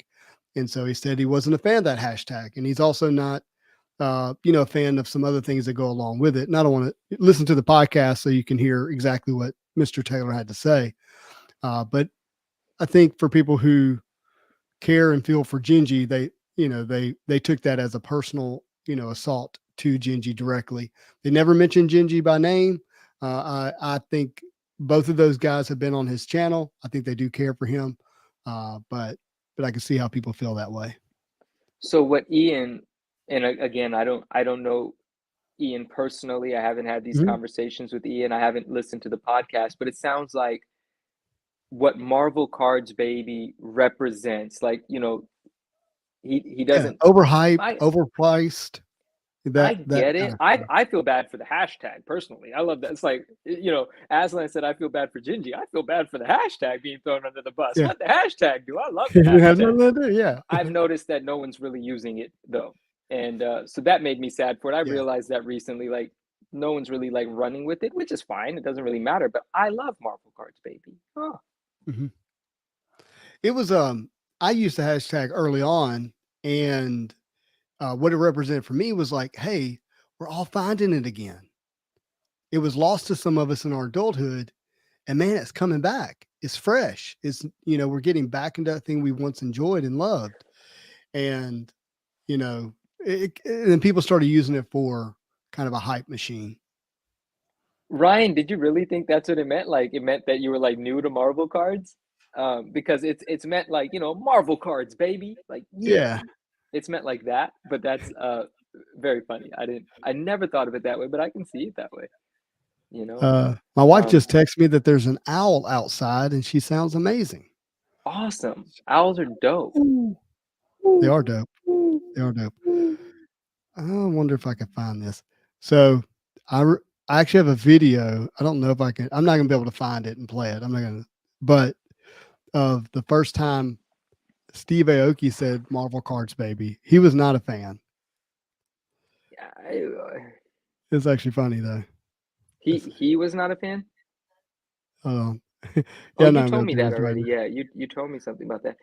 Aslan said, I just felt that it was not fair on him. It almost made it sound like Gingy is a manipulator, which he isn't. I guess it was just how Gingy is not a manipulator. Well, I mean, to me, Gingy is not a manipulator. You know, he's telling you the prices of stuff. And like we talked about earlier today, everything is shilling. So if you want to throw words like that around, sure, but that is not. That's just someone telling you the prices of stuff. He loves cards, he's enthusiastic about it. Does that mean he might not have accidentally mentioned a price that might have been shilled or manipulated?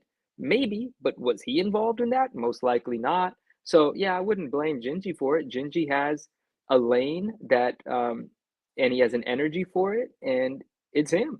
I didn't know who Gingy was prior to seeing some of his reels on Instagram, and it was about Marvel card prices, and that's what I liked about it. And he's the first person I ever heard say Marvel cards, baby, and I promptly stole the saying from him because I enjoyed it. Yeah. Um, he where he lives, it's not easy to collect Marvel cards. As difficult as it is to get new product here, it's even more difficult across the pond. I bet. So, um, living in that space of gathering sales from the past week or whatever time frame he's looking at and sharing it is his aspect in the hobby. That is his way of being involved without having access to product. Yeah, he loves the hobby. He loves the cards, and his inner child shines through, you So know. Swami is pointing out something that I think has been true of Genji, more late than maybe early in the early days. But he says Genji does a pretty good job of reaching out to sellers and asking them if they were paid for. In fact, I saw a sale of a card that really kind of shocked me, and I sent it to Genji. He posted it, and then within minutes took it down because it turned out the card didn't sell. The listing ended, and the card was moved privately without the sale being verified. So sometimes that seems to happen when cards are or however it works on eBay. The listing ends, but it shows a sales price, but it was actually just moved on privately. It's fascinating. There was a card that I sold. I don't remember if it was 900, 1100. I don't remember. Let's just call it 1,000. Mm-hmm. And it was really dope. It was a signature. You remember the Emotions signature series from Oh 1990 yeah, something? I yeah, forgot. 95 Yeah, and it's the Spider-Man one with the what's Lady Liberty called? The Statue of Liberty, right? Statue of Liberty. Yeah, Statue of Liberty, Spider-Man, gold signature emotions, it's a and great it was a card. PSA 10. Why It did you was do my that? child because I graded it was my Did you childhood cry? card. Nope, I was very happy. Um, it was my childhood card. I sent it in 30 years after getting it. It got Uh-huh. a PSA 10. I was like, I'm gonna make this $1,000 instead of a card. And so that's what I did.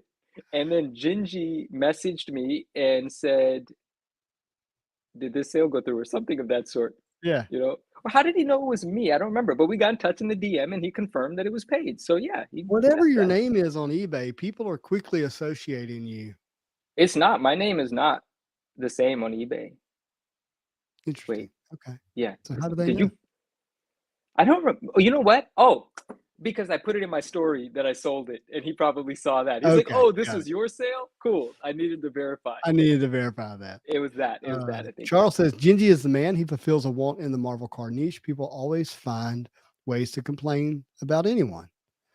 You know what Wait, I've Justin, never why seen did you Gingy do? go I've ahead? never Complain? seen Gingy talk bad about anybody. Never. And it would be weird to hear it from the energy that I am used to hearing from him. Justin, a second ago when you said people are quickly associating your eBay, that sounded I'll like tell that you was later. anecdotal. Okay. I'll tell you later. Okay. Please do not forget that. I am boy, Making hold a note. on. I was Yeah, trying to move yeah. on. You couldn't tell? Nah, I what I could tell was that there was something else there. That's what I could tell. Smart. Okay. Gingy's been doing his market sales videos for a long time now through the ups and down cycles. Appreciate him in our hobby. Um, Gingy was, I mean, he was making YouTube videos, I think before I was, for Marvel cards. Like Gingy's been at it. He was at it before it was like cool to be at it.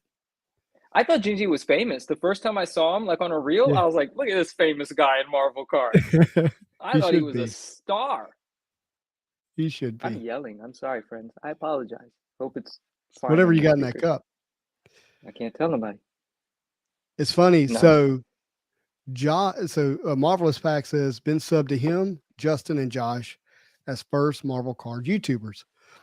Josh made his very first. Well, I could be wrong about this. So if I am Josh, clean it up. But Josh made his very first video. I think I'm right about this. And then he in the video mentions Spidey Jew, and then sent me a message saying that I inspired him to make the video, and that meant so much to me early on in the channel. I remember sitting by my bed telling my wife about it. I was like, can you believe this? Like somebody watched my videos and they were inspired to make videos. I couldn't believe that even happened. It was great. That's very nice. Mhm. That is very and rivalry said here, it seems like people kind of just took a leap and connected the criticism about the hashtag to the originator hashtag. I'm sure that wasn't Ian's intent. And rivalry, I think you're right. And Justin also mentioned that as well. And I know we spent a bunch of time talking about Gingy here, but that was more because we love Gingy and Gingy's Yeah. name popped up, so we decided to talk about him because his name popped up. But Yep. I believe you're right, Rivalry. Yeah. I Like I haven't said, seen it, but I would assume so. Ian and Norn have both been on this channel. They've both spoken fondly of him. I believe they consider him friends for sure. Gingy and Norn were on a podcast together called Marvel's Pack Fresh Podcast. So. I noticed that this is just coincidental, I'm sure, right?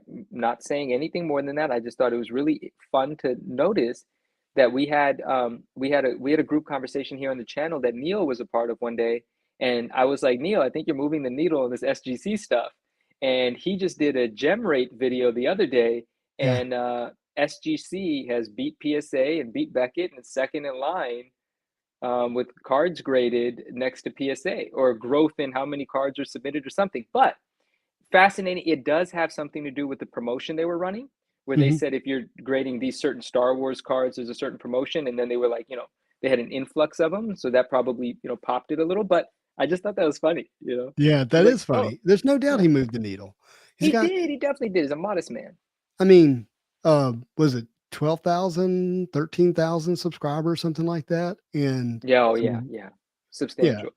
And not just that, meaningful subscribers. Because I'll tell you, meaning, man, there's channels that got 13, 14,000 subscribers and they're just blah, blah, blah. And their comment section is blah, blah, blah. But right. Neo's is different. These are intelligent conversations from intelligent perspectives and real discussions happening in the comments. So significant. So action. So you're saying then people then take action based Yeah, on it's solid what they stuff. listen to. It's Yep. solid stuff. It's not fluff. It's solid stuff. I agree. There's no doubt that Neo had an impact on me grading 1990 MU. No doubt. Oh, there you go. There you go, man. That shield. That shill didn't hold up very long, but hopefully we'll shill it again next year. Right, right. Justin, you more into 90s cards or newer cards right now? Yes. He said yes. In fairness, oh, that's a tough one. I thought that would be Not for easy to me. answer. No, for you it's new cards, isn't it? I mean, you say that, but That's all. my purchases, the vast majority of my buys over the last, like, individual cards, not counting Spider-Man metal, okay? And maybe that's not fair to the question, but Spider-Man metal just come out. It's been the older cards. It's been older cards. So yeah, I think in a way it's more 90s. But obviously I'm going to pursue the new sets when they come out. Will you big me real quick, please? Yeah. Thanks. Volta, your wish is Hey, granted. Dave opened 94 Marvel Universe a box on the channel, and we Yeah. pulled some of the dope cards. And I showed this on my story, but I'm just super happy that I have my 3 favorites from the set now. So here's the Carnage PSA 10. Well, that doesn't matter, but here's the Carnage. I love this card. The gold lettering, the moon in the background. Yeah, it's so 90s, it's so great. And there's the Spidey. Yeah. That's just a sick Spidey. And there's the Venom. And these are basically the only cards I wanted. I did actually end up with 2 of the Carnages, but I'm not mad Wait, at did you that. buy those or grade them? Yeah, no, I bought all of these. Okay. I bought all of these. The Venom never pops up, so when it popped up, I had to. Yeah. The prices on these were just good, so I bought them. Sweet. And the Spidey I've had for quite some time. It doesn't pop up often, but there is one on eBay right now. I just didn't need a duplicate. The only reason I got duplicates of these because one was a no-brainer buy, so that's why. Yeah. But this never pops up. I'm very happy to get it. That's it. Super sick. But maybe think of it that question because I like the old stuff. That's good stuff. Thank you for sharing that. Thanks for the time. And hold on, we created some comments here. Let's see. Here, Marvel says that is true. Definitely not Ian's intent. And then we got after the original video with you and your brother. Yeah, so I was right. I remember that memory well.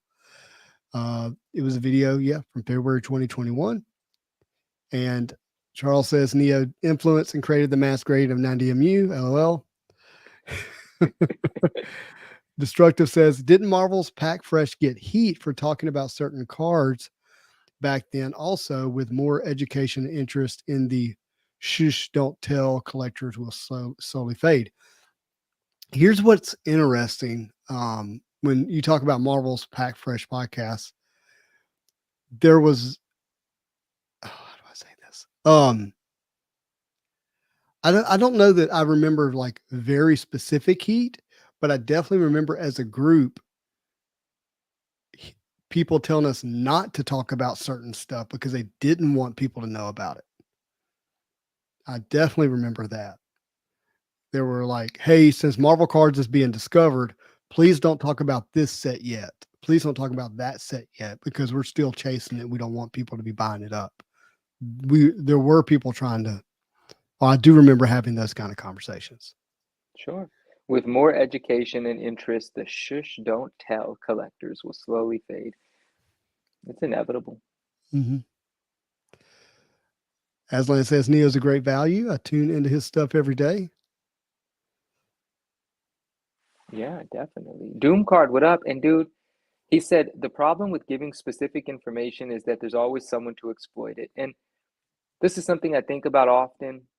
Mm-hmm. And sometimes I withhold. Sometimes I'm just like giving, like just today in a text message conversation, DM conversation, voice note after voice note, we're having a very specific conversation. And I started with, man, I'm about to say some things I shouldn't. And then it was like 7 voice notes later. And then I ended with, well, now I've said it. Please, treat this information responsibly. Like, uh, it's, it's just tricky. It's like some things you want to keep to yourself because it's an advantage. Some things you need to put out there because it's going to help others. And Mm-hmm. yeah, there is unfortunately somebody somewhere most often exploits it and just kind of makes it ugly for everyone. Well, Sometimes. don't cast your pearls amongst swine, I love it. I for love they it. will turn and trample them and trample you. Yeah. Um, yeah, it's tough when you're in front of a mic and a camera as often as I am, and now Marvel, thanks to me. Manu, thanks to me. Now you are. Uh, Yeah, right. Thank you. Yeah. there's there is some you want to have some what's the word I'm looking for? Discretion. You want to have some discretion. There's wisdom in discretion, but you don't want to have deceit. And there is a difference.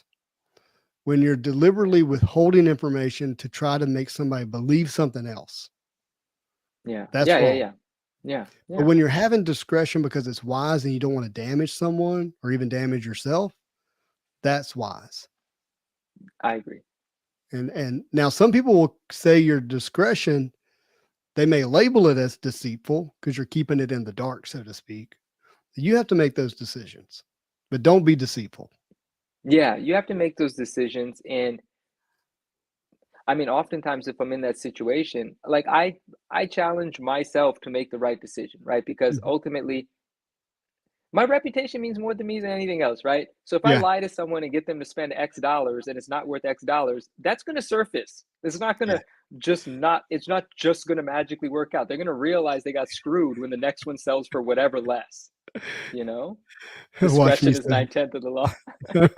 Hey, watch me open. What's up? Hey, my friend, I tell us when does Marvel on the Brain release? I want Sunday night to be the Marvel on the Brain review show where we like recap it. What are you talking about?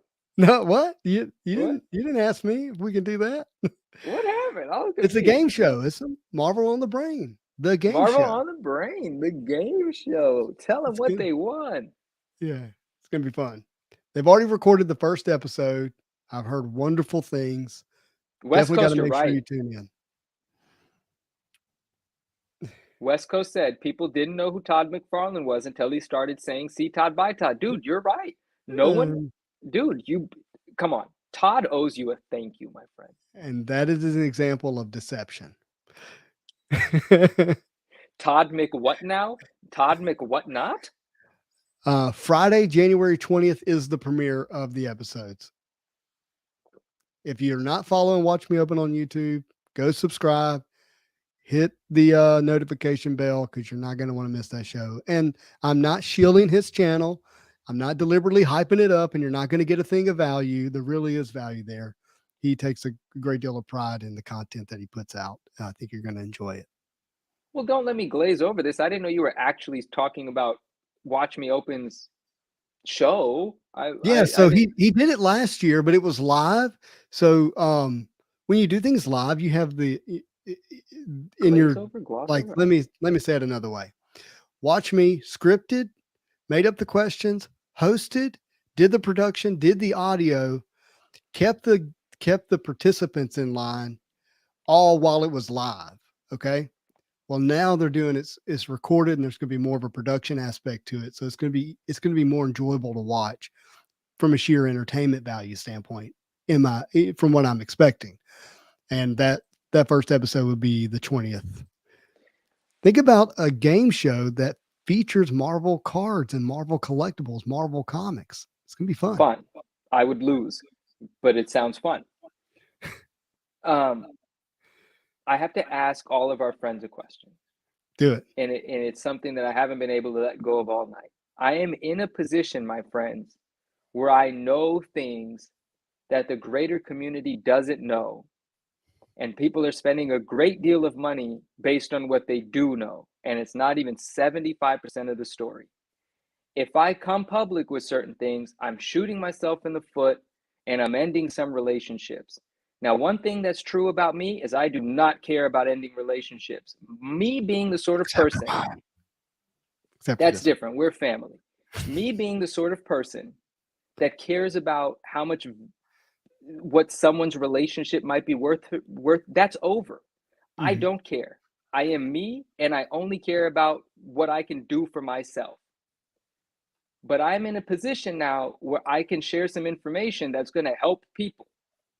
It may not help people like save lives, but people aren't going to lose a bunch of money if I say some things. Is it my responsibility to say it? That's my question. Is it my job, just because I put myself in a situation to know more than most? Is it my job to say it?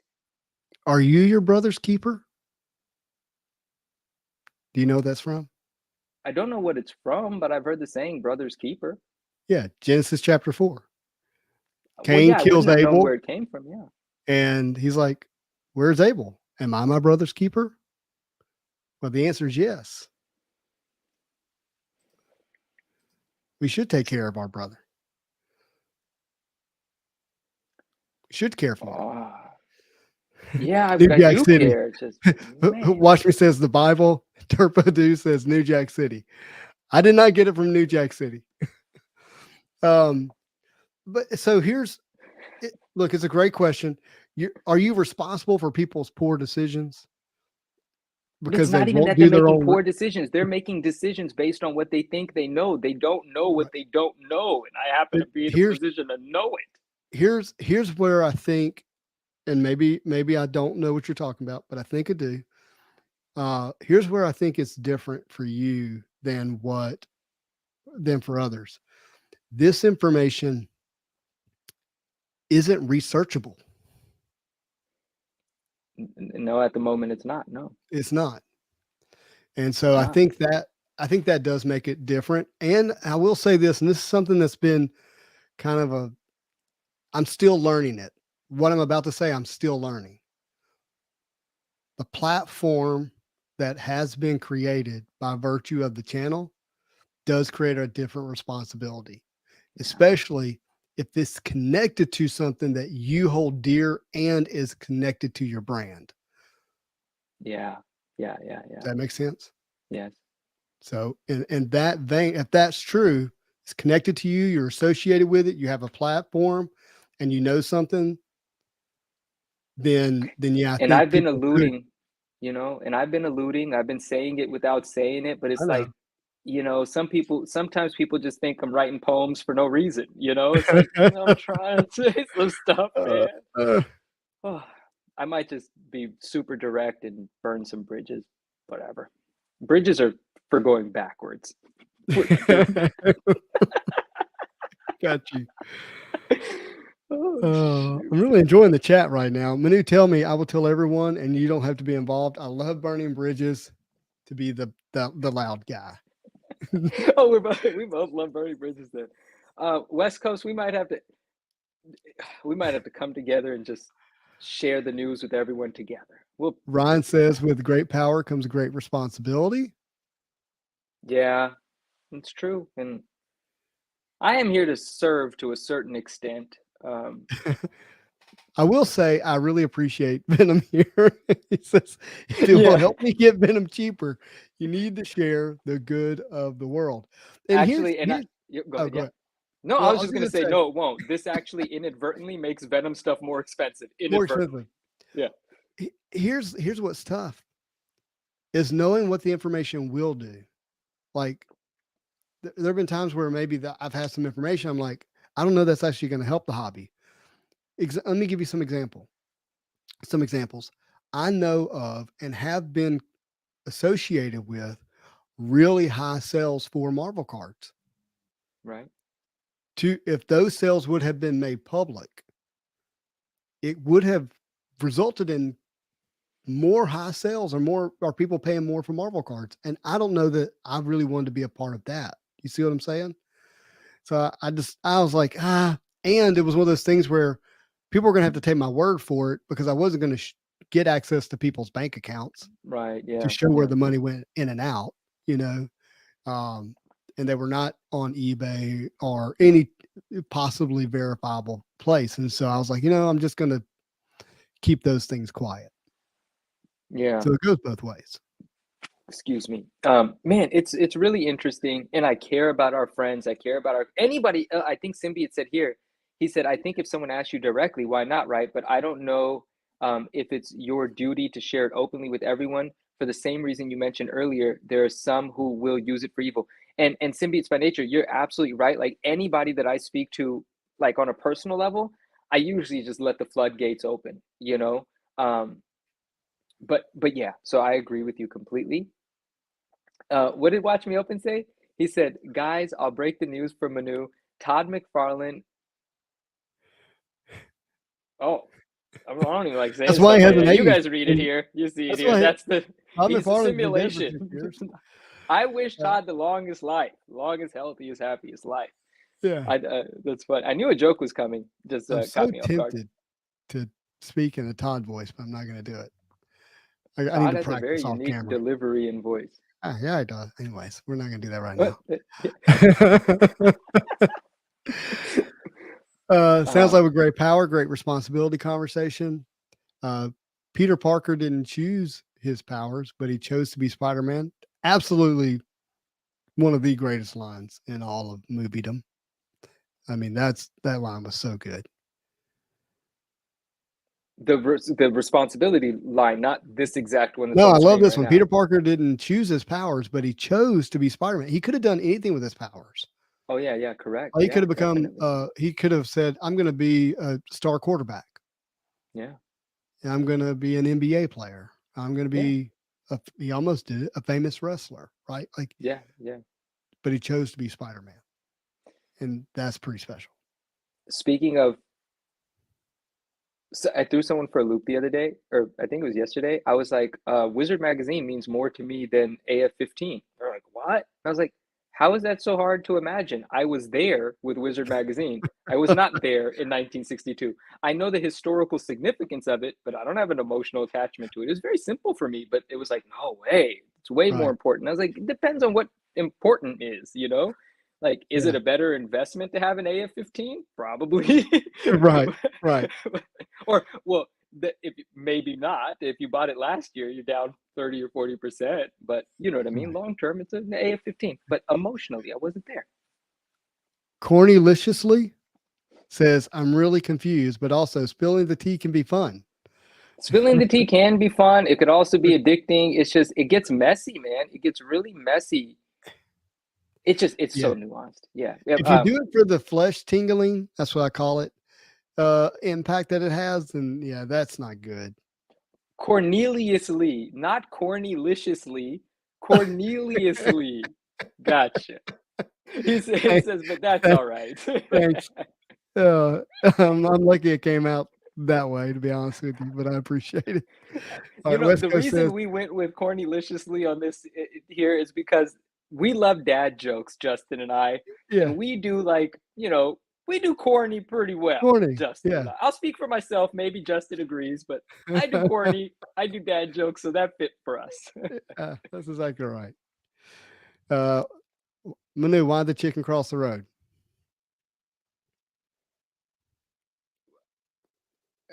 The grass is greener. To get to the ugly guy's house. Knock, What? knock. Who's there? Ugly guy. Chicken, I mean. Sorry, chicken. Sorry. Oh, that makes me the ugly Yeah. guy. I get it. I would have got it too, but yeah, okay, I get it. All What's right. happening here? West Coast I says, like use this. the force, Harry. You're a wizard, and you only have one ring to rule them all. He's saying all of it at once. What do you call a blind deer? A blind deer? I don't know. Tell me. No idea. Now, Stop. All what right. do you We're good. call All right, guys. That's all the corny jokes for today. it was a part two is good. You got Oh, to do it. What do okay. you call a blind deer with no legs? I don't know. Tell me. Still no idea. All right. I'm glad we got that. We're a cornucopia. Yeah, Sorry, there we I'm go. done. We're blaming cornyliciousness. Yeah, we are. It's all your fault. You did it. Cornelius, you did it. Mr. No Name says, avoid being a hostage to the Good Old Boy Network. Speak up to encourage inclusive practices. Here's what's interesting, though, about the Good Old Boy Network. You have What the Good Old is? Boy Network, and you come in from the outside, and you're an outsider, and then one day you're the Good Old Boy Network. Like that happens. So, Can we control it from happening? I mean, it takes a lot of intention and mindfulness. I think about where you are and what space and place you're in, because when you're on the outside, you really want to be a part of a community. You want to be a part of something, right? And so you build connections, you find your way in, and then one day maybe you're a part of it, and now somebody else is on the outside saying you're the Good Old Boy Network. I wanted to be completely independent, build my thing in my lane, and Mm-hmm. find people that not even find, just attract people that appreciated it. Mm-hmm. I didn't know what was going to happen. I didn't know what sort of relationships I was going to develop, and I didn't know how sensitive some of the information was going to be. And I didn't even want to be in that place, you Mm-hmm. know? I didn't I wanted to navigate and hustle the way that I do and get things done as I can. But Mm-hmm. then I just ended up like in different conversations. Like it's just Well, now there is a network that's built around you. oh, yeah, I mean, we're going to strengthen that network though. I really want us to have like a strong community in the future of like the differences that you and I have, but in our Mm-hmm. collecting network. Like, I want to build like this large family where we Yeah, can be in it and criticize and talk whatever, but still love each other, you yeah, know? that's what I want Versus, too. yeah, we should be able to talk nonsense. We should be able to do it all and still be like, we Mm-hmm. love you. That's it. It's not a big deal. Each Marvel says inclusive practices can be dangerous. Speak up for equality. Yeah, yeah, they can be. Inclusive practices can be unfair, can be dangerous. It is Mhm. the world we live in, and it gets interesting. But also for $4.99 a month, it can get you a special, badge and membership. Just kidding. Oh, I was like, are we doing a Patreon? Is it called a Patreon? No, I'm just like, I agree in that being inclusive can be dangerous. Um, and at the same time, like there is something special about building a community, and you want that community to be open. But I always say, hey, I wanna be open, but I also want to draw like a really strong line in the sand that for you to cross, like you got to be aware of what it is. And you know what my line is saying is that I love people more than cards. Mhm. Like that's, and I really don't want to waver on that. And if you value your cards more than people, then man, don't cross this line. That ain't There's gonna another work. community out there for you, right? That's actually pretty weird, you know, to value Yeah. your cards more than And so yeah. I like, yeah, like the door's open, but I just want that line to be so defined that it does its own weeding out, you know, And check it it out, does the work Justin. for me. And cards are to me are super important. Yeah. Cards mean they're my emotion, the cards in the comics. And Right. still people are more important, right? Because Yeah. people are extremely important. Now, there are people that I don't like. There are people that, aren't in my I don't trade energies with, but Yeah. life over cardboard, Amen. unequivocally, I think is the word you could use there. Zen says Spidey fans. Yours looks better than mine. Well, Hold on. I'm gonna I gotta I'm gonna work give on you it. the tutorial. Your Okay. fingers are going the wrong way, but that's all right. So we'll start here. Put them together, but have your fingers come out, not in. You're going in. Your fingers are coming Oh, towards your. There you go. And then start to bring it up. Let the I'm gonna pinkies be the flatten that floor. bottom. Perfect. And bring those thumbs in. Bring those thumbs in. Oh, You you want me got to it. do that? Look at you go. There it is. Look at you go. Manuminati official. Illuminati. Man, And you can what was that thing? You can build a house, you know, the thing with the ants.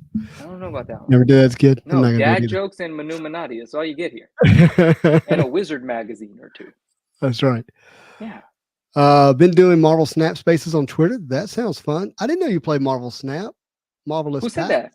Oh, PAX? Marvelous Packs. Nice. Hey, Marvelous Packs, you were Sign of the interviewed Goops by then. some lady, and forgive me for not knowing her name, but I What? listened for like 20 minutes of that, and it was pretty entertaining.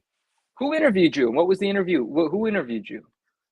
Yeah, you have Oh, to tell them. no, yeah, Yeah. yeah. And then I should go watch it, to be honest. Um, that's interesting. Kevin St. Jack says, of course, Wizard was more valuable than AF-15. Wizards Memorable, have their top memorable. 10 list. Memorable, sorry. Yes. Yeah. You said valuable. He said memorable. Dude, Wizard magazine was my Wall Street Journal. Yeah. Like, come on, it's a part of a lot of things. Spiderwebs. Oh, there were some dad jokes here.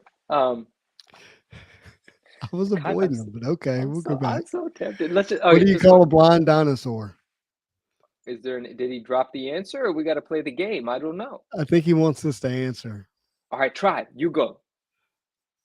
Blindosaurus. I mean, if that's the answer, that's not a good joke. No. What do you call a grandma on speed dial? I don't know. I don't know. What do you think a Do you think he saw us? Do you think he saw us? That's good. And then a simple one, punchline and joke all in one. Brian O'Neill Singleton said, "I don't trust stairs. They're always up to something." That's I true. like it. What do you call a company Oh. they used to tow you in Egypt? Oh, I don't know. A camel toe. You got it right, bro. That has to be the answer. That has to be the answer. We're getting demonetized. Put the kids to bed. Right. Justin has changed the game. Sorry. That is definitely the answer. That's absolutely the answer. Now we know where your head's at, Justin. You couldn't get any of the other ones. That one came right out. You're talking to the kid. Have I told this before on the channel? I think I have. I don't know. My You wrote a book of dirty jokes when you were younger? no. Somebody sent me these, by the way. Trading cards. NYCC Spider-Man trading cards. What? What is it? This is sick. What is this? These are just regular playing cards. Playing cards. playing Gotcha. cards. That's it. Trading cards. Sorry, playing cards. Very cool. Very cool. But they were inspired by your shuffling the other day. Yeah. But in I call it my BC days. my before Christ days, before I changed. Hmm. Um, I had a stack of booby playing cards. Did I ever tell Booby? the story? You said booby? Yeah. Do you know what I'm Everyone talking say about? booby. Everyone drop a booby in the chat. I know what you're talking about. And I had a red and blue crayon box. This is fifth or sixth grade. I can't remember which one. I think it was sixth grade. This was in the same time frame of Pogs. Okay, same era as Oh yeah, Pogs. it's IE. And oh, so you got to do it too. Oh dang it! I started it. Why does it keep wanting to write boogie? I want booby. Dang it! Your spell Got check. it. Here we go. Booby Jew. Stop. Booby Jew 09. Stop. Okay. Anyways, I took them to school and I would sell them for like a quarter or 50 cents. I can't remember. I would sell the booby cards to my Okay. friends. Yeah. And business was going well. And all of a sudden, like I caught like wind that like like a teacher or somebody had found out that I was that they were being sold. Sure. Not that I was selling them. So I raised my hand and took the booby cards and I shoved them in my pants, what I had left of the merchandise. And I asked to go to the bathroom, went to the bathroom and unloaded them in the toilet and tried to flush it. It didn't work very well. Okay. These No. things don't flush Wouldn't very well. imagine so. Yeah. Come back to the classroom, and after whatever amount of time, the principal, Mr. Welch, comes into the class and says, "Who in this room has gone to the boys' room in the last hour?" And she was like, "Him and him." And I walk outside in the hallway, and it was like a row of boys from every class that all had went to the bathroom within that time frame. Yeah. And Mr. Welch just went down the wall and he said, you know, you stay, you go, you stay, you go, you stay, you go. And he told me to go back to the room because he knew there's no way I was doing it. Of course not. But it was it was definitely me. Did you let somebody else go down for it, or did you step up and Absolutely. say it was me? No, man. Look, How there was old a are time you? in my life. That was sixth grade. There was a Oh, you're time in young. my Okay, life yeah. that that man, I did not like to get caught at all. I literally watched my dad spank all three of my siblings and deliberately wait for me to be spanked last because I wouldn't fess up. So he made me watch him spank them and then spanked me, knowing that I was the one who did it the whole time. And I I still don't never think confessed. I don't think, not to get too deep, and I'll just keep this short. I don't think it's any coincidence that you're all love now. Oh yeah, man. It's kind of like, you're making up for something. Not Oh that sounds bad. That sounds bad. You know what I'm saying? That's not what I'm saying. yeah. I'm not trying like my ledger. I'm not trying to like. I'm not like Black Widow. You know, I ain't got nothing but red in my ledger, and I'm trying to get it to black. Like that's not it at all. No, But it but took a lot to break me. But once I was broken, man, nothing but love came out. But yeah, it's I like had to break. life brings you to wherever Mhm. you come to, Yeah. and you've come to a place of love, giving, and goodness, and Mhm. it's not by chance. And I've come to a place where now I'm investing myself in Right. relationships where for the last several years, no, sir. Yeah, yeah. So it's very interesting. Well, all right. So to be like really real, um, this part's tough. Mm, The so we were always a little bit of we hustled, right? We sold mhm, things, we did things, we you know to make money, right?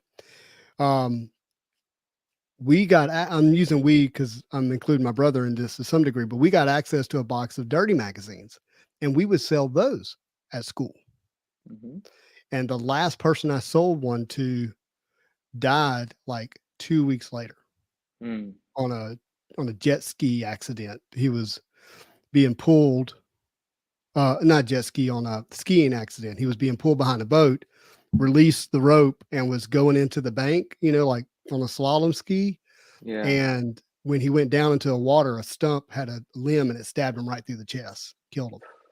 But that was the last person I'd ever sold to, and either they're not connected, but I never got to amend that. Like I didn't need to be Wow. selling him that as a kid. It was a Jenna Jameson magazine.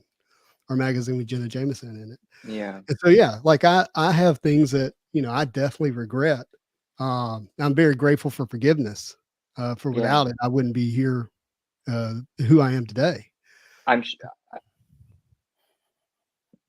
So, Yeah, I know. I'm sure you've had quite a lot of time to think about that. But and for what little it might be worth, this. I just want to say, mhm. rest in peace, selling him that magazine was not a bad thing to do. So don't, Yeah, you know, it was bad for me. It was wrong for me. I knew it was wrong when I did it. However, he received it. But man, you can imagine the way it just landed with me after hearing that news. So yeah, wow, yeah, I was a bit of a yeah, rebel back then. I'm only telling you part of the stories. guys, I've stolen from Macy's before. The Macy's? I mean, is there the Macy's? I think so. Yeah, the San Francisco Macy's. But there's like a statute of, I don't even know the word. I don't Yeah, know you're fucking free to go jargon. right now. Yeah, this is a long time They ago don't even now. arrest people in San Francisco, right? That's a joke. Dude, I don't think they arrest people anywhere anymore. Have you seen the videos on YouTube? Just walk in, rip it out, and leave. There's a woman in Houston right now that's already robbed 4 locations, including a bank. She just walks in with a note and she puts it on the window, says, "Give me all your money," and then she walks out. It's a good thing I like what I do. Yep. We got to get Marvel Guy 239. Yeah, I love Kent. He's been Yeah, working out. dude. He was on here. What day was that? What did we do? No, that T-Bear, was you said Josh's it. channel. That was on I Joshua have Madden's channel. I haven't seen Kent in a long time, man. I mean, we just recently had a brief exchange in the DM, but I haven't seen him in a long time. Hope he's well. He's been working out. He was ripped. Oh, for real? I need to get on that boat. All right. Anyone else took their toys to school to trade with other kids? Um, I don't think I ever did toys, but Pogs for sure, cards for sure. Yeah. Sports cards are a big trading thing for me. Marvel cards, I kind of kept those. I traded those at comic book stores and at card shows. Well, card shows not so much, but comic book stores. Pogs for sure. There was always trading and playing Pogs. Toys, no, but probably because I kept the greater majority of my toys sealed as like, collectibles. That's how I looked at them. As in And as so, in yeah. Psycho, a Yeah, kid exactly. keeping toys sealed. It's I was a wacky little kid, man. I Yeah. remember taking Teenage Mutant Ninja Turtles to first grade and doing like I don't know if trading would be the right word, but we were like co-playing, you know? Sure. And Sure. but I don't remember much after that, like to school, like taken to school outside of what you just said, you I know, used pogs and slammers and Yeah, cards and pause. things of that nature. I used to go to friends' houses who were like normal kids, Mhm. excuse me, and they would open up these huge bins of toys. And I would be like, all right, so now what? And then one kid would grab a toy and they'd be bang, bang, bang, bang. I'm like, what are you guys doing? Yeah. What is this? All Stop right. this. I have a question for you. I wanted to ask this earlier in the show, but now's a Oh good time gosh. for it. Oh All no. right. Okay. I feel like I already know this. Did you play with Legos growing up? I Very limited. I did not.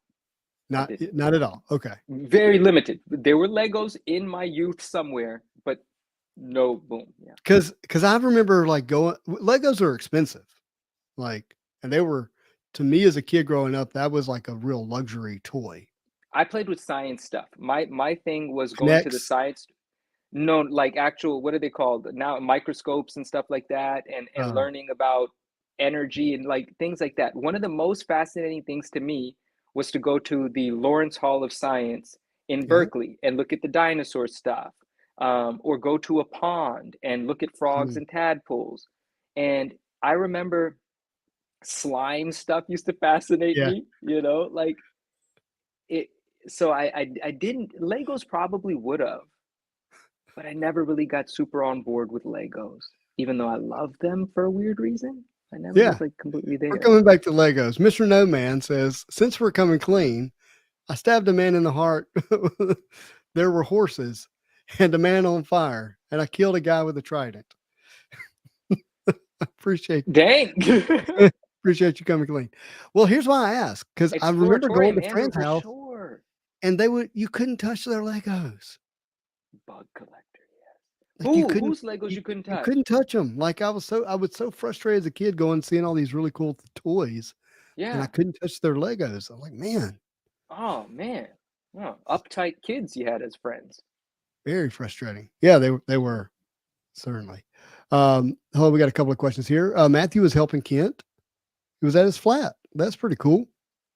Oh, Uh, nice. so Aslan says, does Upper Deck Billy ever respond? So Upper Deck Billy does comment on the channel. Upper Deck Billy actually works for Upper Deck.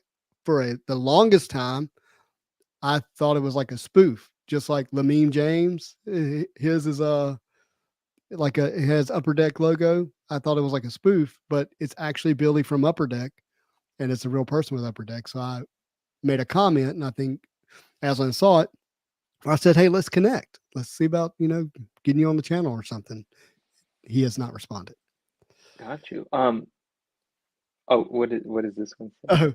Oh, Justin, do you do anything with Hot Toys? I'm in the process of selling my whole Legends collections and converting over to 1/6 scale. Um, man, that sounds expensive. The Hot Toys sounds super expensive, but maybe I should have done that from the beginning. But I enjoy my Legends.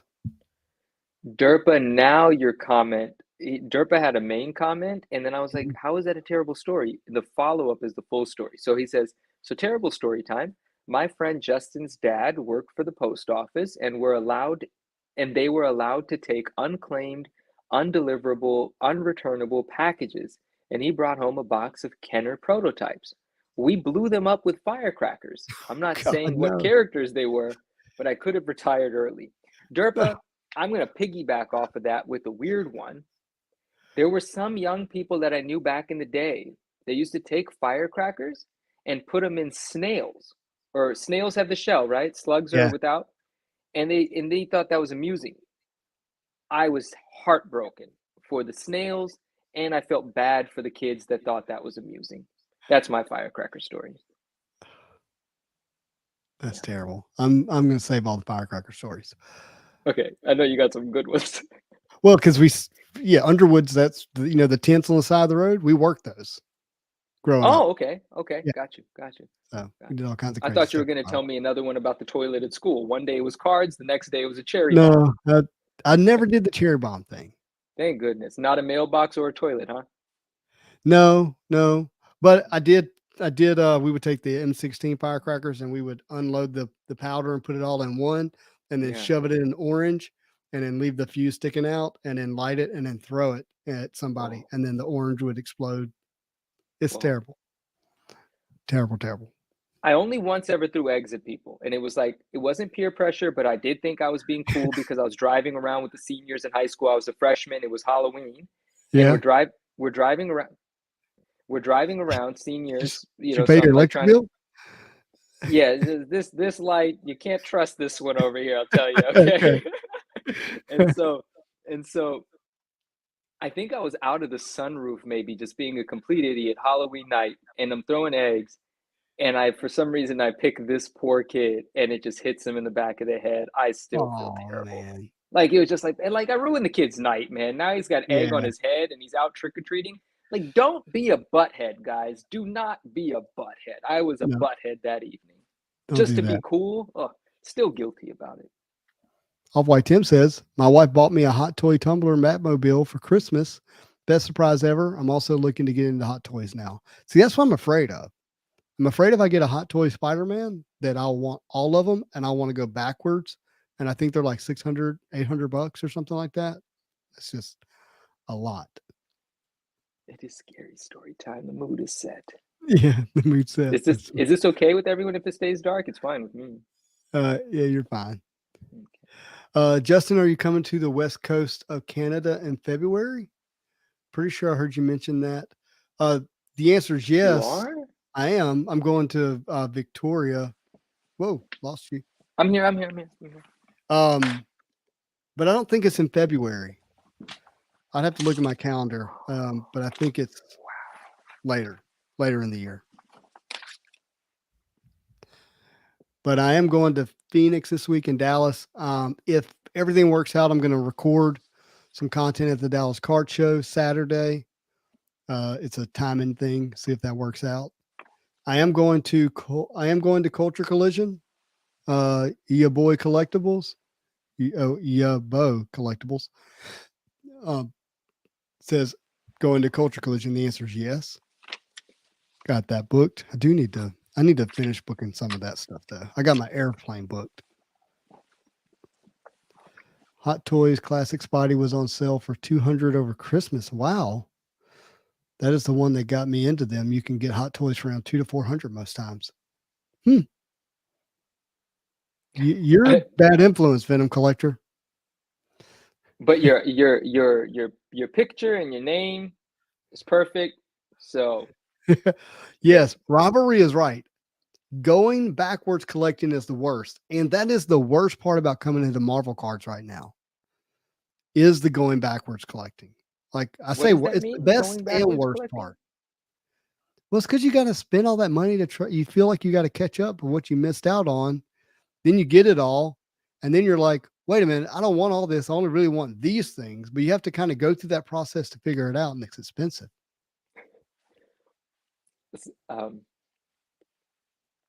Doom Card said, I definitely threw some rocks as a kid, but I'm pretty sure those people deserved it. That's hilarious. And I'm like, we used to throw rocks thinking it was fun. How stupid were we? There was in our elementary school when we were all outside waiting for our parents to pick us up, there was this hill.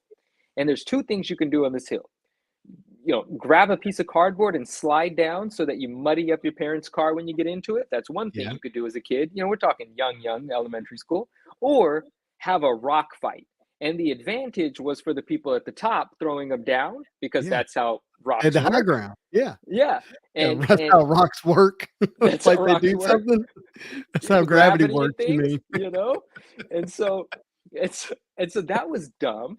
And there was actually once in our front yard I was playing. I don't think I was the one that threw the rock, but one of our friends got hit in the head and needed stitches. Terrible. We never threw rocks after that. We never threw rocks after that. Have you ever been hit in the face like that? With a rock? No, thank goodness I haven't, knock on wood. No, I mean, I was punched in the face. I could tell that story. I've only been punched in the face once, and it was, boy, did I deserve it, and boy, was it really good of that kid to punch me in my face because he taught me a very valuable lesson. And if I saw him anytime recently, we would hug. We've been friends ever since then. We were still friends that day. In fact, I think we both did. I won't, but yes, I deserved it. I got punched in the face. One of the greatest things that ever happened to me. What age were you? I was in high school, so it's not like I was young and completely stupid, but I think I was a freshman in high school, I think. Yeah, I think so. And he was a junior or a senior at the time. I don't know that I've ever been like significantly punched in the face. But see, the reason that is when I was a small child, my mom would tell me that I had brittle teeth. And if I ever let anybody hit me in the face, that they would all fall out at once. And I believed her. Made sure that never happened. Yeah. Absolutely. And I was in a number of fights, but I'd always had that in the back of my mind. I'm going to go ahead and tell you this story. You want to hear this story? Yeah, go ahead. This lesson learned. So I had a great time in high school. You know, I enjoyed my time in high school thoroughly. I was friends with a diverse group of people. You know, I didn't have a clique, right? I was just whoever appreciated me and I appreciated them. We would find time to hang out, and I'd be part of their clique. And you know, lunchtime I'm in their clique, so on and so forth. Right. I don't know, and I was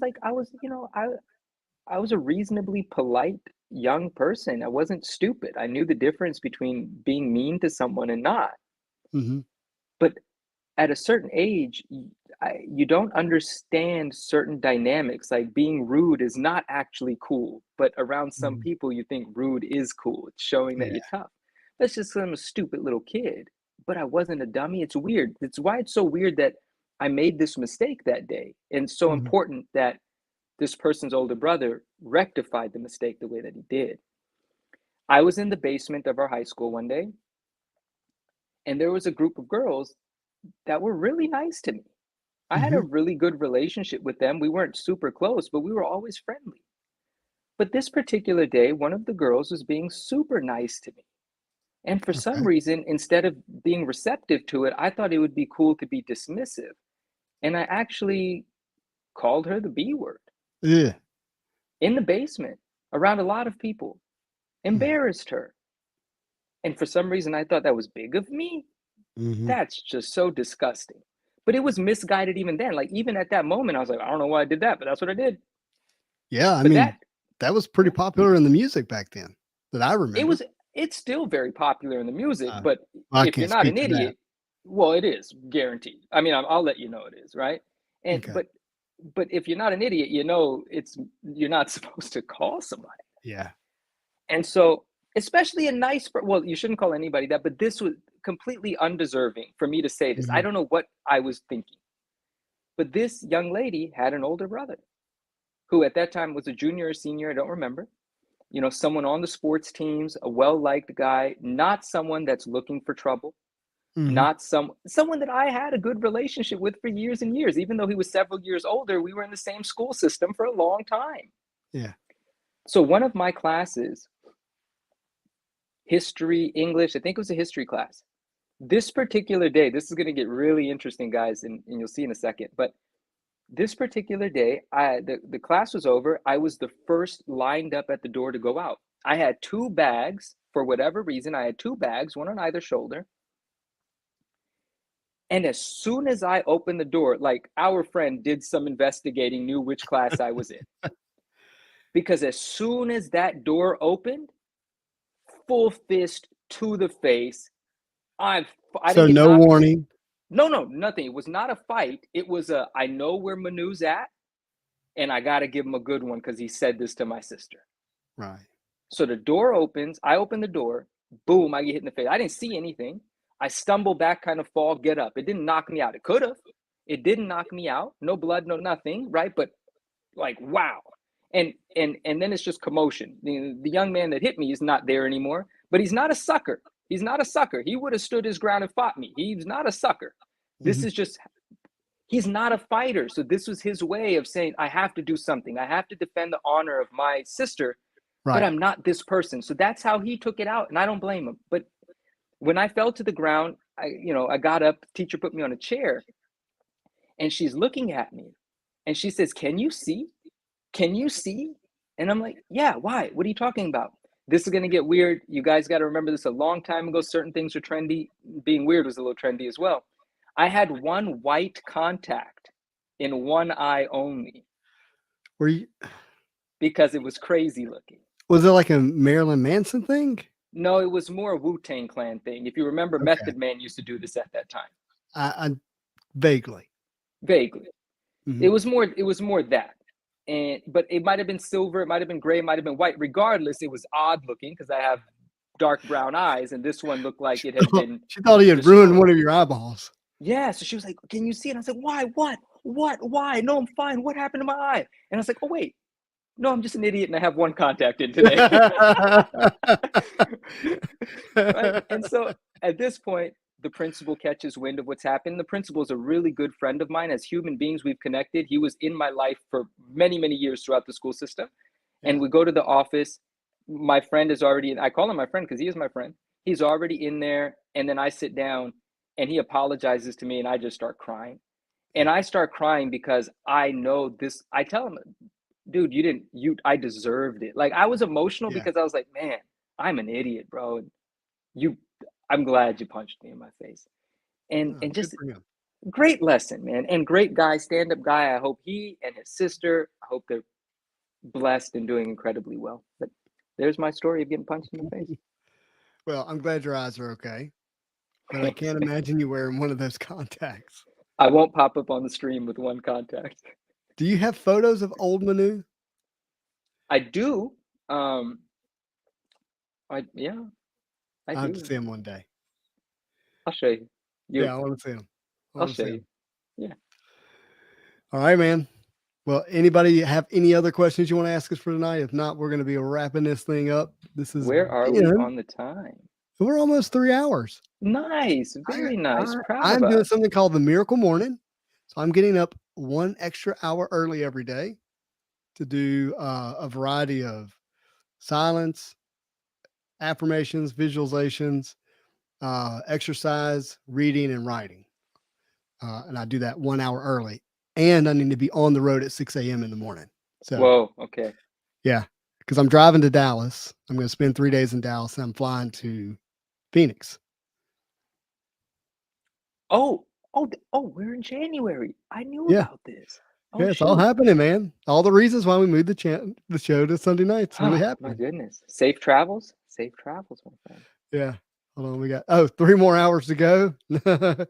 Thanks, goodbye, but not tonight. That would be irresponsible of me. Don't want to do that. Montage of young Justin and Manu open up the show. Maybe for Um, fun I will. I've become really open recently. It's weird for I me. love it. I love it. I waited 40 episodes in. This is 39 to ask. I knew if I asked sooner, it would have been a no. By the way, is that a blazer? What are you wearing? No, it's a bomber. It's just one of those blue bombers with the orange inside, traditional bomber. That's good, man. Look, Oh, I my appreciate it, man. wife Thanks. got me this for Christmas, and after one wash, it faded. Oh, what was on it? I can't see. Oh, it's a Spider-Man. It's the Spider-Man thing. This is why I always talk about digital prints versus screen prints. Some people do them right, but sometimes they wash off. That's aggressive how much that washed off. Oh, it was gone, one wash. So now it's like just a comfy thing. Hope you all have a good night. Hope you have a good show at Dallas. Thank you so much. Unbound tomorrow. I may need some help.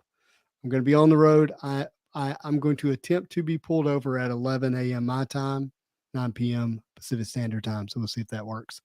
Safe travels. Thank you.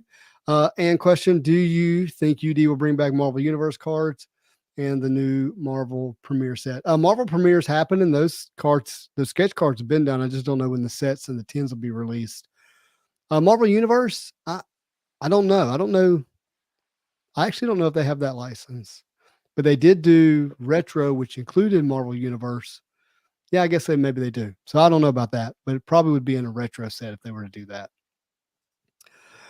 Good night, friends. Good night, Good Dave. night, my man. Drive All safe, right. travel safe, be well. Yep. Everybody, do me a favor. Hit that like button for me on the way out, Ooh. if you don't mind. And if you didn't watch all of it, catch the replay. Leave us a comment down below. Let us know if you have any questions. The variety of topics tonight on the Marvel show tonight, but it was fun. I really enjoyed it. Manu, love you. Always appreciate you. Everybody in the chat, love and thank you as well. Till next time, till next Saturday. And as always, hope you have a marvelous day.